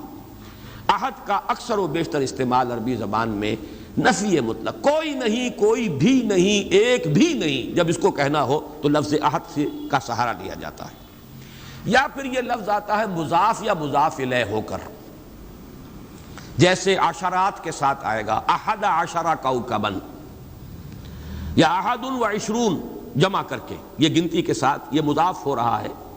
اور یا یہ کہ جیسے کہ مضاف الیہ ہوتا ہے، فاما احدکما فیسقی ربہ خمرا، حضرت یوسف علیہ السلام نے فرمایا تھا، ان 2 نوجوان جو داخل ہوئے تھے جیل میں ان کے ساتھ، انہوں نے اپنے اپنے خواب بیان کیے، تم میں سے، تم 2 میں سے ایک، احدکم، جیسے کہ حدیث میں آتا ہے لا یؤمن احدکم حتی یحب لنفسہ، حتی یحب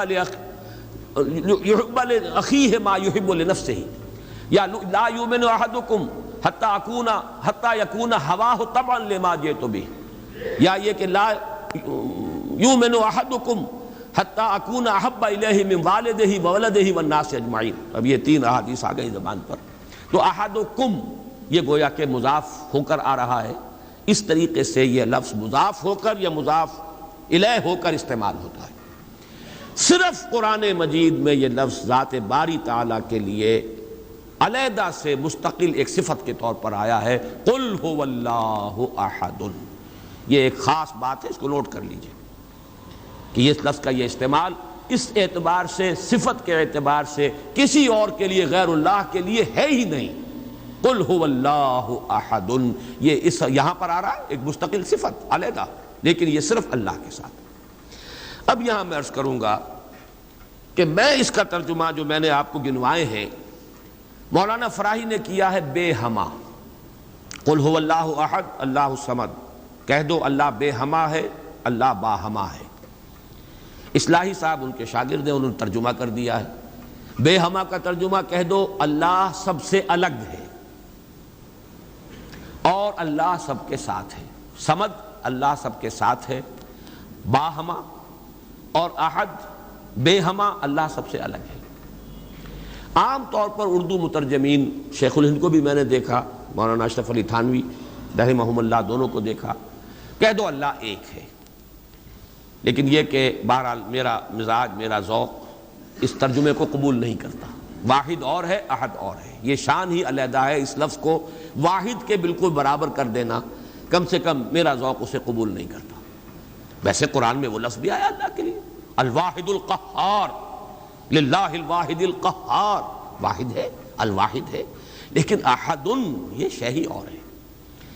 بہت قریب گئے ہیں مولانا مودودی، وہ لفظ لائے ہیں، کہہ دو اللہ یکتا ہے۔ یکتا کا لفظ میرے نزدیک بہت قریب کی تعبیر ہے، لیکن میں اس کو ایک خاص، میرا چونکہ اپنی ایک رائے ہے، اس کے اعتبار سے اس کا میں ترجمہ کر رہا ہوں، کہہ دو اللہ اکیلا ہے۔ اکیلا وہ ہے جس کے ساتھ کوئی نہیں۔ اکیلا کس اعتبار سے؟ یہ ہے اصل میں وہ نقطہ۔ اللہ ایک تو اس اعتبار سے اکیلا ہے کہ وہ صرف ایک اکیلا واحد معبود ہے اور کوئی معبود اس کے ساتھ نہیں۔ سورہ کافرون کے ساتھ جب آپ جوڑیں گے تو یہ تصور نمایاں ہو کر سامنے آئے گا۔ میرا اللہ وہ اللہ ہے جو اکیلا ہے، اس کے ساتھ کوئی اور الہ نہیں ہے۔ لا الہ الا اللہ، اللہ کے سوا کوئی معبود نہیں۔ یہ در حقیقت مفہوم بنا قل هو اللہ احد۔ بات وہی ہے جو لا الہ الا اللہ میں کہی گئی ہے، لیکن یہ کہ یہاں پہ اسلوب بدل گیا، قل هو اللہ احد، وہ اکیلا ہے، کوئی اس کے ساتھ نہیں۔ لیکن اسی کا ایک انتہائی بلند مقام ہے۔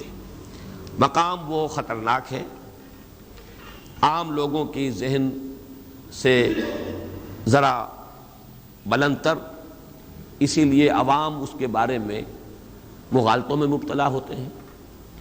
اور آج کل کا ہمارا ایک بہت بڑا طبقہ چونکہ زیر اثر ہے کچھ ایسے مفکرین کے کہ جن کا ذوق وہ نہیں تھا جو اس سطح کا ہو جو میں ابھی عرض کر رہا ہوں، لہذا وہ اسے شرک سے بھی تعبیر کر بیٹھتے ہیں، اور وہ ہے توحید وجودی۔ وہ اکیلا ہے، اکیلا ہی مانی کہ وجود حقیقی صرف اس کا ہے۔ یہ توحید وجودی جس کو میں تفصیل سے بیان کر چکا ہوں سورہ حدید میں، هو الاول والآخر والظاہر والباطن، وہی پہلا، وہی آخر، وہی ظاہر، وہی باطن، وہی وہ، اور کوئی ہے ہی نہیں۔ جو نظر آ رہے ہیں حقیقت میں نہیں ہے۔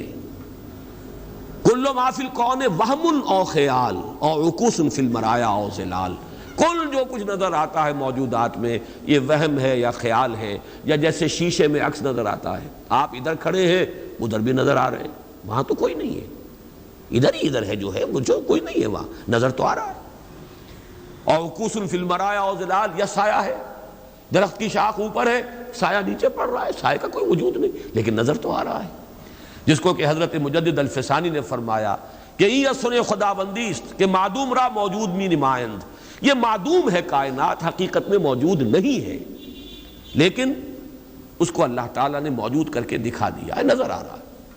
یا جیسے وہ آتشی دائرے کی مثال میں نے دی ہے بارہا، یہ حضرت مجدد کی دی ہوئی مثال ہے کہ اگر آپ ایک قندیل لے لیں، لکڑی ہے ایک لمبی، اس کے ایک سرے کے اوپر آپ نے کپڑا باندھا، تیل ڈال دیا، مٹی کا آگ لگا دی، یہ شعلہ جوالا ہے، اب اس لکڑی کو تیزی کے ساتھ دائرے میں حرکت دیجئے، دیکھنے والوں کو آتشی دائرہ نظر آئے گا، جبکہ آتشی دائرے کا کوئی وجود نہیں۔ وجود آپ کو معلوم ہے صرف اس ایک نقطے کا ہے، وہ ایک شعلہ جوالا ہے حقیقی۔ یہ دائرہ جو نظر آ رہا ہے، نظر آ رہا ہے، ہر چند کہے کہ ہے، نہیں ہے، اس کا وجود کوئی نہیں، نظر تو آ رہا ہے۔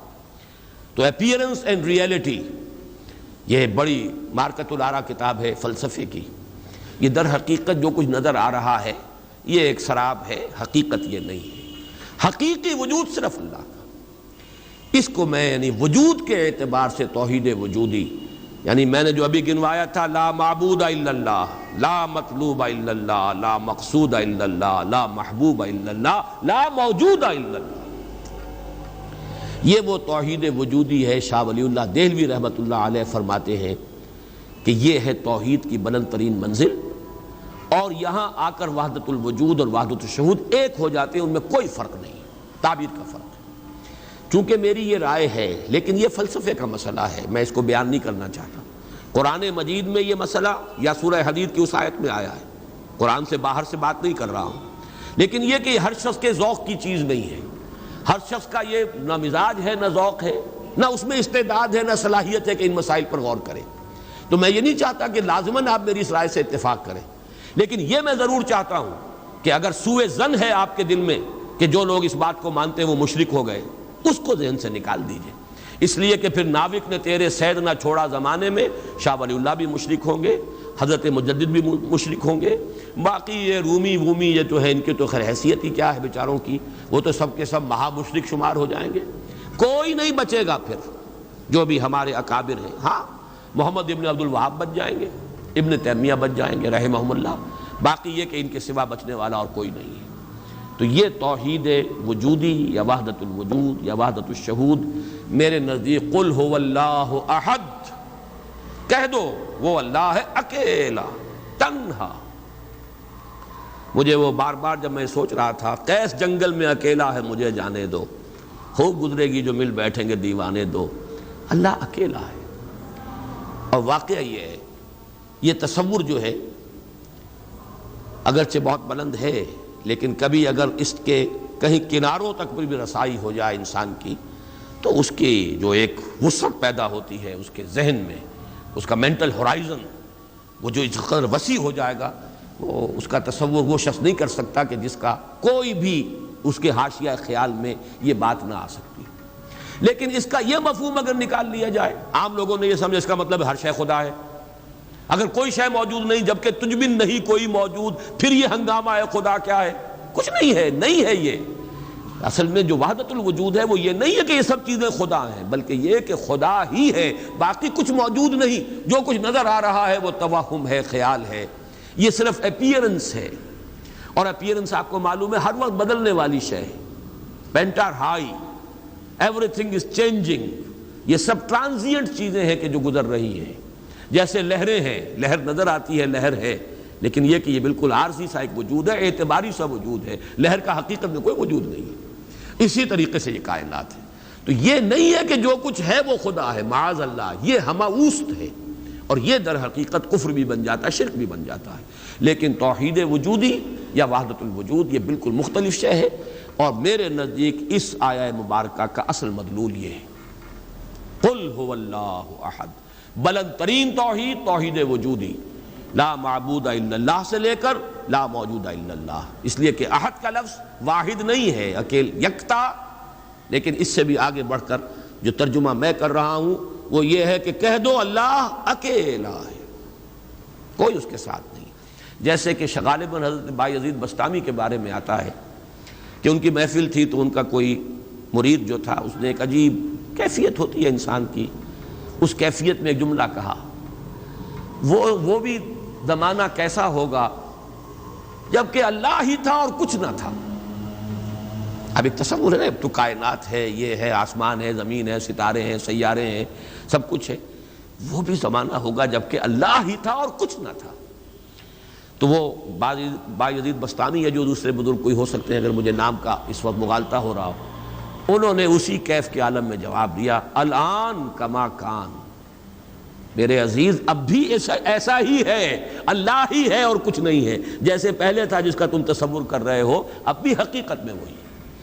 اس کو میں ذرا اور آسان کر دوں تاکہ جو نسبتاً یعنی سادہ مزاج حضرات ہیں ان کی سمجھ میں بھی یہ بات آ جائے، کسی مغالطے میں مبتلا نہ ہو۔ دیکھیے جب ہم کہتے ہیں لا محبوب الا اللہ، کیا معنی ہے اس کے؟ یہ معنی تو نہیں ہے کہ اولاد سے محبت نہ کرو، یہ تو دین کی تعلیم نہیں ہے۔ معنی کیا ہے؟ ساری محبتوں سے بالا تر محبوب حقیقی صرف اللہ ہو جائے۔ لا محبوب الا اللہ کا مطلب یہ ہے، یہ نہیں کہ آپ کاٹ دیجئے محبت ہر ایک کی، اولاد سے محبت کرو، شوہر بیوی سے محبت کرے، بیوی شوہر سے محبت کرے، وطن سے محبت کرو، بلکہ اتنی خوشخبریاں ہیں، وجبت محبتی للمتحابین فیہ، میری محبت واجب ہو گئی ان کے لیے جو میرے لیے ایک دوسرے سے محبت کرے۔ تو ایک مسلمان مسلمان سے محبت کرتا ہے، ایک مومن مومن سے محبت کرتا ہے، ایک مجاہد دوسرے مجاہد سے محبت کرتا ہے، یہ محبت تو مطلوب ہے۔ لا محبوب الا اللہ کا مطلب یہ نہیں ہے کہ ساری محبتوں کی نفی ہو گئی۔ اسی طرح جب ہم کہتے ہیں لا موجود الا اللہ، اس کا مطلب یہ نہیں کہ تمام موجودات کی نفی ہو گئی، بلکہ یہ کہ وجود حقیقی صرف اللہ کا ہے۔ یہ اعتباری وجود ہے جن کی کوئی حقیقت نہیں ہے، یہ دائمی وجود، مستقل وجود، وہ وجود جو از خود ہے، با خود ہے، خود بخود ہے، جسے کسی نے وجود نہیں عطا کیا، جس کا وجود ایسا نہیں ہے کہ کبھی شروع ہوا اور کبھی ختم ہو جائے، وہ وجود حقیقی صرف اللہ کا۔ اب اس میں تو کوئی اشکال نہیں رہے گا۔ اس معنی میں اگر کہا جائے لا موجود الا اللہ تو ہر شخص کہے گا۔ اس کی ایک اور مثال میں آپ کو دے دوں، دعا استخارہ میں حضور فرماتے ہیں فَإِنَّكَ تَعْلَمُ وَلَا أَعْلَمُ وَتَقْدِرُ وَلَا أَقْدِرُ، اے اللہ میں تجھی سے استخارہ کر رہا ہوں، انی استخیرک بعلمک واستقدرک بقدرتک واسألک من فضلک العظیم فإنک تقدر ولا اقدر وتعلم ولا اعلم، تو جانتا ہے میں نہیں جانتا، تو قدرت رکھتا ہے مجھے کوئی قدرت حاصل نہیں۔ تو کیا کوئی قدرت حاصل نہیں تھی حضور کو؟ کیا کچھ علم حاصل نہیں تھا حضور کو؟ یہ بمقابلہ علم خداوندی، بمقابلہ قدرت خداوندی کل موجودات کی قدرت اور علم کی نفی مطلق ہو جائے گی، کوئی علم نہیں۔ یہی بات یہاں کہہ دیجیے، کوئی وجود نہیں ہے، وجود حقیقی صرف اللہ۔ بہرحال یہ تمام تصورات ان کی تعبیرات ہیں۔ تعبیرات میں ذرا سخت سے سخت تر مقامات بھی آ جاتے ہیں، مشکل سے مشکل تر مقامات بھی آ جاتے ہیں۔ میں اس کی تفصیل میں اس وقت نہیں جا رہا، لیکن میرے نزدیک اس سورہ مبارکہ کی پہلی آیت اس عظیم ترین سطح پر توحید کو بیان کر رہی ہے، اور یہ جیسا کہ میں نے عرض کیا تھا جب تک یہ بات سامنے نہ آئے، چار اعتبارات سے کس طریقے سے توحید کے بیان کو اس صورت نے سمو لیا اپنے اندر اور جمع کر لیا ہے، تبھی اس کی وہ عظمت ہے کہ ثلث قرآن کے مساوی یہ صورت ہے، تبھی اس سے صحابہ کی وہ محبت کا راز جو ہے وہ کھلتا ہے کہ کیوں ہے، ایسے ہی نہیں ہے۔ قل هو اللہ احد، کہہ دو وہ اللہ ہے، میرا معبود جسے میں پوچھتا ہوں وہ اللہ ہے، لیکن وہ اللہ نہیں جسے تم پکار رہے ہو، وہ اللہ جو اکیلا ہے، تنہا ہے۔ اللہ الصمد، جیسا کہ میں عرض کر چکا ہوں صمد کا لفظ قرآن مجید میں ایک ہی مرتبہ آیا، اور اس کے مفہوم کو بھی دو معنی سے بیان کیا گیا ہے۔ ایک تو چونکہ ایک مرفوع روایت بھی امام رازی لے کر آئے ہیں، روی عن ابن عباس رضی اللہ تعالی عنہما، کہ حضور سے پوچھا گیا اللہ کا صمد ہونا کیا معنی ہے اس کے، تو آپ نے فرمایا هو السید الذی یصمد الیہ فی الحوائج۔ اصل میں یہ صمد جو ہے عربی زبان میں یہ ہوتا تھا کسی چٹان، مضبوط چٹان کی طرف جس کو پشت پر رکھ لیا جائے تو دشمن سے مقابلے میں انسان کو سہولت ہوتی ہے۔ اگر آپ جیسے کہ وہ حضرت عمر کا بھی واقعہ بیان ہوتا ہے، بعض حضرات تو اس کو نہیں مانتے لیکن اکثر لوگ مانتے ہیں کہ مسجد نبوی میں خطبہ دے رہے تھے حضرت عمر، اور اس وقت شام کے ایک محاذ پر جنگ بھی ہو رہی تھی۔ اس وقت حضرت ساریہ جو امیر الجیش تھے وہ کوئی غلطی کر رہے تھے، اسٹریٹجک مسٹیک ہو رہی تھی کہ انہوں نے پوزیشن ایسی لے لی تھی کہ جو غلط تھی جنگی تدبیر کے اعتبار سے۔ تو حضرت عمر نے وہیں اللہ نے کہیں دکھا دیا، اللہ کو قدرت حاصل ہے وہ دکھا دے۔ آج ٹیلی ویژن سے آپ دیکھ سکتے ہیں، تو اللہ تعالیٰ بغیر ٹیلی ویژن کے آج سے 1400 برس قبل دکھا سکتا تھا۔ انہونی بات نہیں ہے کہ وہ نقشہ سامنے آ گیا، جیسے حضور فرماتے ہیں جب آپ شب معراج سفر معراج سے واپس آئے، جب سوال کیے لوگوں نے اچھا آپ مسجد اقصی میں گئے تھے، وہاں کتنی کھڑکیاں ہیں، کتنی کڑیاں ہیں، کیا ہے؟ تو اب حضور ایک دفعہ چونکے کہ اب یہ میں نے کوئی کھڑکیاں تو نہیں گنی وہاں پر، لیکن یہ کہ اگر مجمع میں آپ نہ بتا سکتے تو تالیاں پڑ جاتی۔ اس وقت اللہ نے فوراً وہ جو ہے لا کر سامنے کھڑا کر دیا وہ نقشہ، اور حضور دیکھ دیکھ کر بیان کرتے رہے یہ ایسا ہے ایسا ہے۔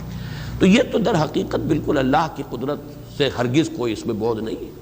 تو حضرت عمر نے وہی فرمایا ہے اور صحابہ نے سنا ہے، یا ساریۃ الجبل، یا ساریۃ الی الجبل، اے ساریہ کیا غضب کر رہے ہو، غلطی کر رہے ہو، پہاڑ کی طرف جاؤ، پہاڑ کو پشت پر رکھو۔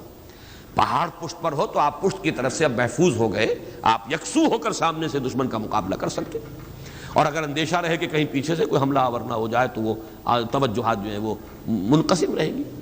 بہرحال یہی معاملہ ہے صمد کا، وہ ہستی جس کی طرف رجوع کیا جائے، جس کو پناہ گاہ سمجھا جائے، جس کی طرف اپنی مشکلات کے اندر رجوع کیا جائے، اور اس اعتبار سے پھر وہی مطلوب بن جاتا ہے، وہی مقصود بن جاتا ہے، وہی محبوب بن جاتا ہے، اسی کی عزت کی جاتی ہے، اسی کی تکریم ہوگی، اسی کا اعزاز ہوگا، اس کے سامنے انسان جو ہے وہ اپنے آپ کو جھکائے گا، جس بڑے بڑے سردار.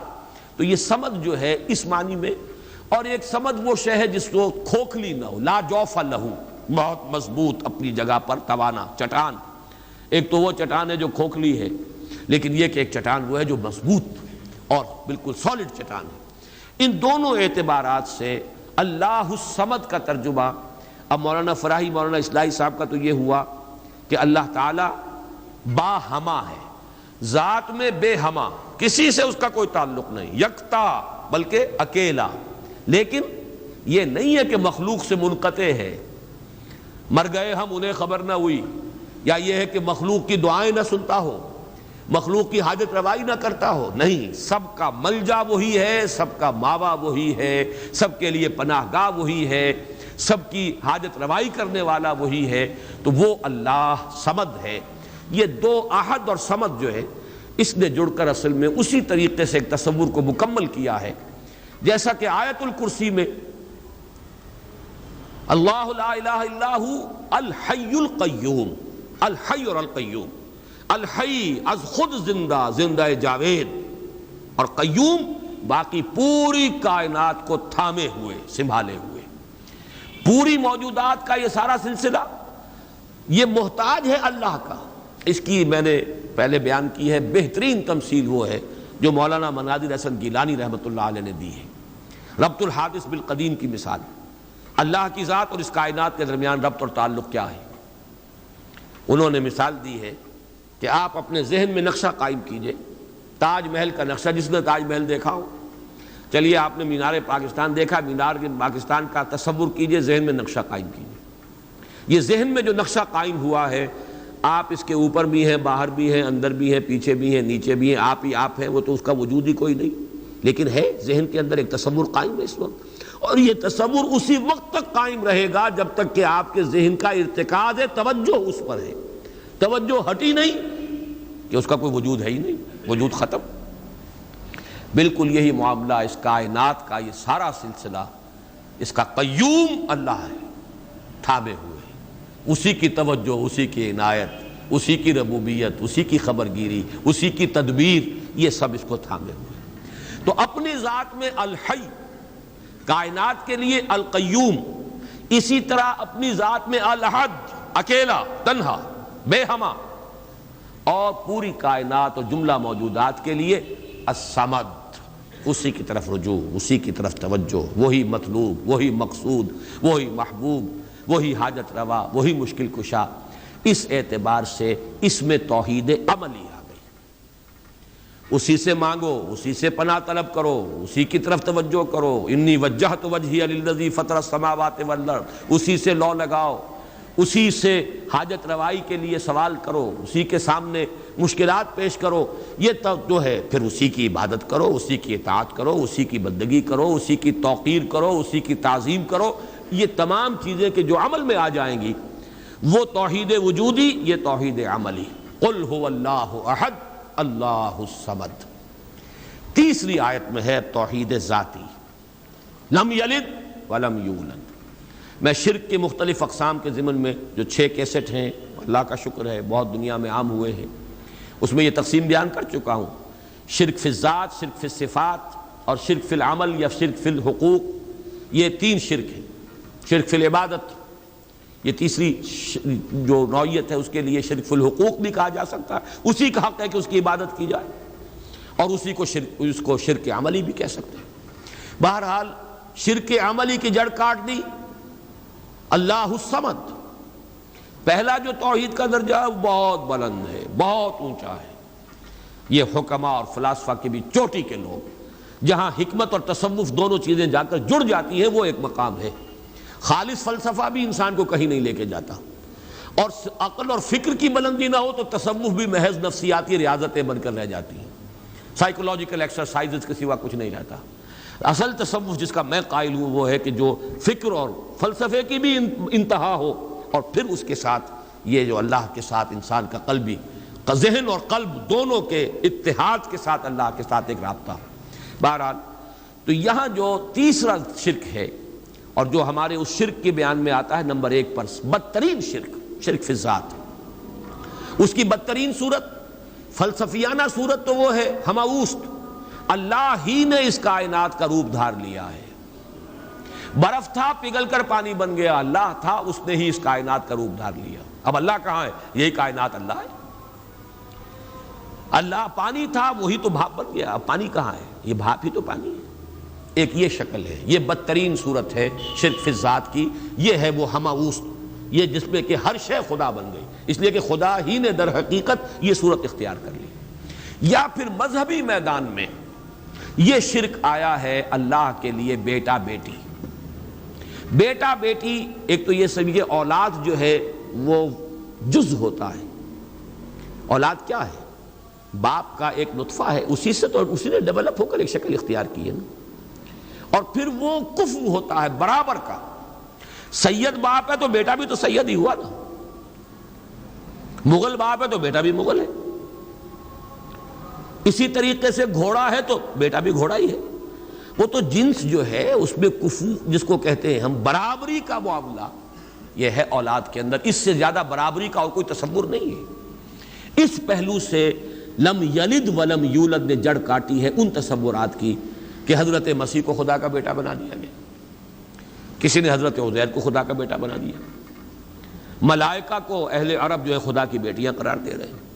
یہ بیٹا بیٹی کا تصور، جیسے قرآن کہتا ہے کیسے ہو جائے گی اس کی اولاد جبکہ اس کی کوئی جوڑی نہیں، وَلَمْ تَكُنْ لَهُ صَاحِبَةٌ، کوئی تصور نہیں۔ اور عیسائیوں میں تو خیر ایک طبقہ وہاں تک بھی گیا ہے کہ حضرت مسیح کی والدہ حضرت مریم کو بھی الوہیت میں شامل کیا ہے۔ اولین تثلیث تو یہی تھی کہ اللہ اور حضرت مریم اور حضرت عیسیٰ، بعد میں یہ کہ حضرت مریم کو نکال کر اور روح القدس کو شامل کیا گیا، God is Father, God is Son and the Holy Ghost یا ہولی اسپرٹ۔ یہ تثلیث ہے جو عام طور پر اب چلتی ہے، لیکن پہلے تو تثلیث کے اندر جیسے کہ قرآن مجید میں بھی ہے، حضرت مریم کو بھی انہوں نے شامل کیا تھا۔ اس اعتبار سے نوٹ کیجئے کہ لم یلد ولم یولد یہ در حقیقت توحید ذات، نہ اس نے کسی کو جنا نہ وہ جنا گیا، نہ کوئی اس کے والدین، نہ کوئی اس کی جورو، نہ کوئی اس کی اولاد۔ اس اعتبار سے وہ یکتا، تنہا، اکیلا، یونیک، انگریزی کا لفظ یونیک جو ہے وہ میں سمجھتا ہوں کہ شاید سب سے زیادہ قریب ترین تعبیر کرے گا، ایک یونیک ایگزسٹنس ہے جس کو کسی پر قیاس نہیں کیا جا سکتا، لا مثل لہ ولا مثال لہ ولا مثیل لہ، اس کے لیے کوئی مثال نہیں، لیس کمثلہ شیء وہو السمیع البصیر، اس کے مثال جیسی بھی کوئی شے نہیں ہے۔ یعنی یہ اب اس سے زیادہ ہماری زبان ہے، عربی زبان بھی تو آخر انسانوں کی زبان تھی، اس میں کسی ایک ایبسولوٹ اور مطلق تصور کو پیش کرنے کی جو لیمیٹیشن ہے وہ نہیں، لیسا کمثلہ شیء، اب یہ اس سے زیادہ جو ہے نفی کرنا مثل کی، مثلیت کی، وہ ممکن نہیں۔ اور جیسا کہ میں نے اپنی تقریروں میں بیان کیا ہے، اس شرک پر اللہ کا غضب سب سے زیادہ بھڑکتا ہے، اس لیے کہ یہ تو ذات پہ شریک کر دیا آپ نے اللہ کی۔ چونکہ یہ فلسفیانہ ہماوست وغیرہ عرب میں وہاں موجود نہیں تھے، یہ ہندوستان کی بیماریاں تھیں، لہذا قرآن مجید میں اس کا ذکر اس انداز میں نہیں ہے۔ البتہ شرک فی الذات کی ایک شکل کے جو وہاں موجود تھی وہ بیٹا بیٹی کا تصور، اور شرک فی الذات ہی کی دوسری شکل جو ہندوستان میں یا اور دوسری جگہوں کے فلسفیانہ مذاہب میں ہے وہ ہماوست، کہ خدا ہی نے در حقیقت یہ روپ، وہ انکارنیشن کہیں یا یہ کہ یہ حلول و اتحاد ایجا محالست، یہ سارے تصورات جو ہیں یہ فلسفیانہ ہیں۔ لم یلد ولم یولد ولم یکن لہ کفوا احد، اور نہیں ہے کوئی بھی اس کا کفو۔ کفو کاف فے اور واو، اور کاف فے اور حمزہ، پھر یہ وہ ہے جو الف واو اور یہ جو ہے بدل جاتے ہیں، یہ ایک ہی مادہ ہے، اسی سے مکافات ہے، بدلہ، جیسا دناہم کما دانو مکافات۔ کف جو ہے کہتے ہیں ہمسر، جس کے لیے ہمارے ہاں جب علماء تقریریں کرتے ہیں تو جو ان کے خطبات ہوتے ہیں، لا ضد لہ ولا ند لہ، ضد اور ند یہ در حقیقت جو بھی ہمسر ہوگا وہ تو مقابلے میں آئے گا، وہ تو چیلنج کرے گا کہیں نہ کہیں، تو ضد بھی کہتے ہیں کسی کا حریف، ند مخالف۔ اور یہ لفظ حضور صلی اللہ علیہ وسلم نے استعمال فرمایا تھا جبکہ کسی صحابی کی زبان سے الفاظ نکل گئے، ما شاء اللہ و ما شئت، جو اللہ چاہے اور جو آپ چاہیں۔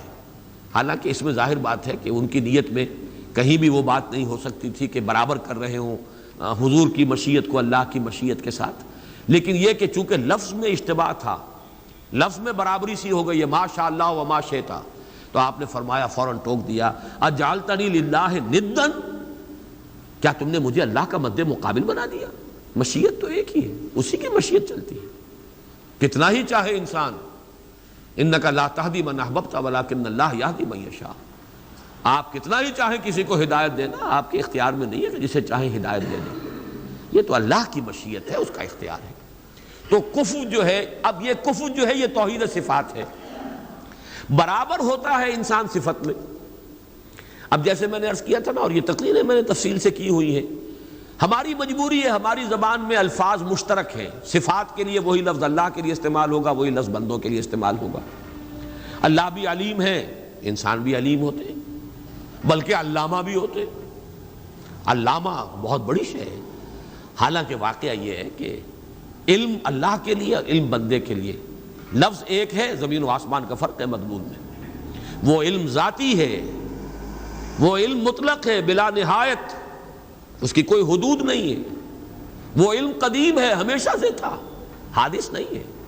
اور ہمارا علم، ہمارے سے مراد ہمارا ہو، انبیاء کا ہو، اولیاء کا ہو، کسی کا ہو، بڑے سے بڑے سائنسدان کا ہو، بڑے سے بڑے ولی کا ہو، فرشتوں کا ہو، انبیاء کا ہو، کسی کا ہو، وہ علم یقیناً حادث ہے، قدیم نہیں، وہ یقیناً عطائی ہے، ذاتی نہیں، وہ محدود ہے، لامحدود نہیں۔ یہ تین جب شرطیں عائد کی جائیں گی اور یہ تینوں مستحضر ہوں، تب اس شرک فی الصفات سے انسان بچتا ہے اور کفر بنا دینے سے انسان بچ سکتا ہے، ورنہ الفاظ میں اشتراک ہو جائے گا۔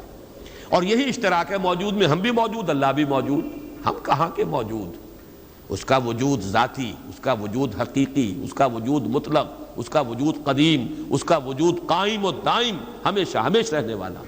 وہ کوئی عطائی وجود نہیں ہے کہ کسی اور نے وجود دیا ہو، ہمارا وجود مستعار، دیا ہوا، عطا کردہ۔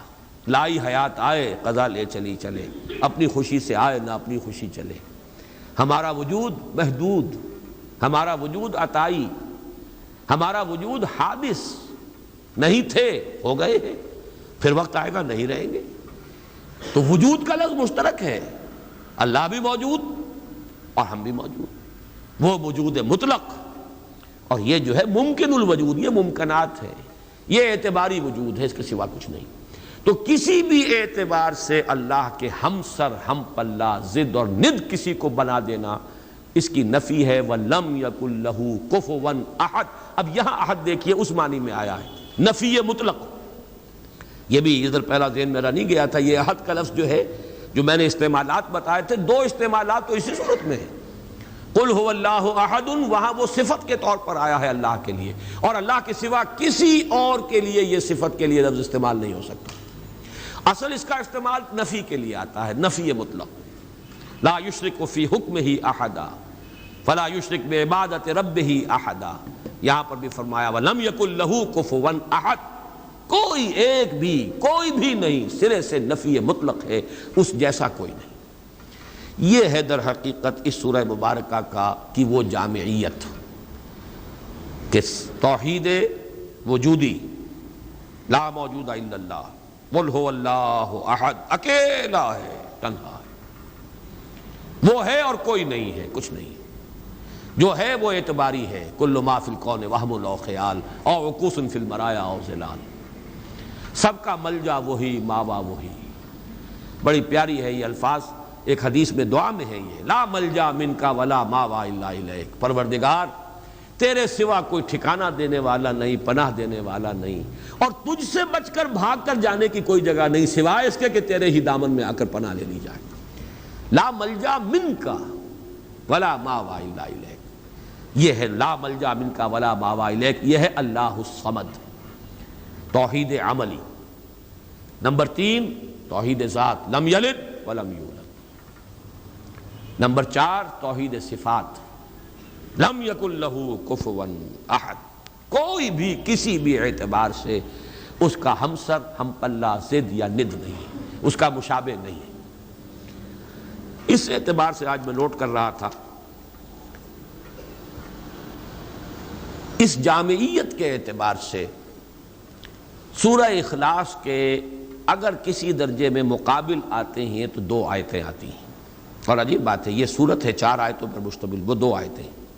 ایک آیت کا تذکرہ ہو چکا آیت الکرسی، خود حضور نے فرمایا ہے تمام آیات قرآنیہ کی سردار ہے، اس میں 10 یا 11 جملے بن جاتے ہیں ایک آیت کے اندر، اس لیے کہ بعض حضرات اللہ لا الہ الا ہو، اللہ سے پہلے بھی ہوا کو محذوف مانتے ہیں، ہو اللہ لا الہ الا ہو، گویا کہ پہلا جملہ ہو اللہ ہے، پھر لا الہ الا ہو یہ دوسرا جملہ ہے۔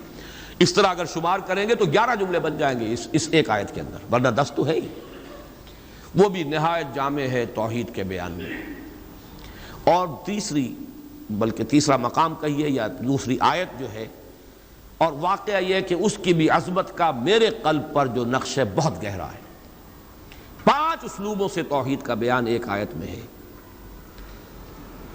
وَقُلِ الْحَمْدُ لِلَّهِ الَّذِي لَمْ يَتَّخِذْ وَلَدًا وَلَمْ يَكُنْ لَهُ شَرِيكٌ فِي الْمُلْكِ وَلَمْ يَكُنْ لَهُ وَلِيٌّ مِّنَ الذُّلِّ وَكَبِّرْهُ تَكْبِيرًا۔ ایک آیت ہے یہ سورہ بنی اسرائیل کی آخری آیت۔ کہو کل حمد صلی اللہ کے لیے، قل الحمد للہ، کل حمد کل ثنا، یہ بھی توحید ہے اصل میں، نظری علمی توحید۔ جو خیر نظر آ رہا ہے، جو بھی ہم تک بھلائی پہنچ رہی ہے، کسی بھی ذریعے سے آئی ہو، کسی بھی سلسلہ اسباب سے متعلق ہو کر ہم تک پہنچی ہو، اس کا منبع سرچشمہ ذات باری تعالی، لہذا حمد کا سزاوار حقیقی صرف اللہ۔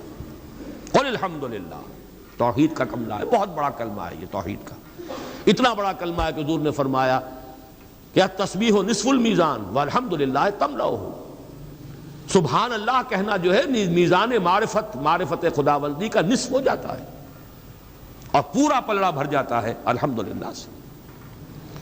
پھر لم یتخذ ولدا، لم یلد ولم یولد، لم یتخذ ولدا ولم یکن لہ شریک فی الملک، بادشاہی میں اختیار میں کوئی اس کا شریک نہیں، یہ توحید سیاسی۔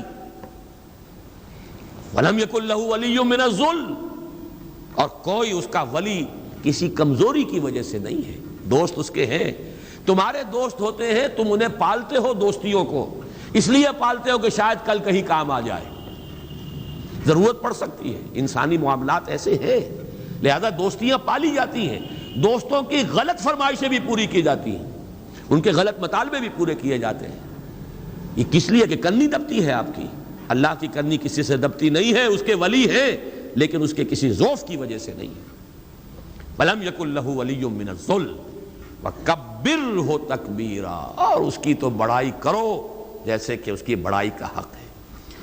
یہ آیہ مبارکہ بھی میں نے صرف یہ نوٹ کرا دیا آپ کو کہ اس سورہ مبارکہ کے قریب آتی ہیں اپنی جامعیت کے اعتبار سے یہ آیات، لیکن ظاہر بات ہے کہ سورہ اخلاص ابتدا میں نازل ہوئی، ابھی چہمے گوئیاں شروع ہی ہوئی تھی، یہ کسے پوجتے ہیں، ان کا معبود کون ہے، اس کی شان کیا ہے، اس کی صفات کیا ہے، صف لنا ربک اور انصب لنا ربک، اس کا جواب بہت سادہ الفاظ میں لیکن جامعیت اس کے اعتبار سے جو اپنا منفرد مقام ہے وہ سورہ اخلاص کا ہے، اور جبکہ وہ ہمارے پاس حضور صلی اللہ علیہ وسلم کے اقوال موجود ہیں ثلث قرآن کے مساوی، اللہ تعالیٰ اس سورہ مبارکہ کا صحیح فہم گہرائی میں اس کا جو قلب کے اوپر، ذہن کے اوپر، ہماری سوچ پر، ہماری نفسیات پر جو اثرات مترتب ہونے چاہیے، اللہ تعالیٰ ان سب سے ہمیں بہرہ مند فرمائے۔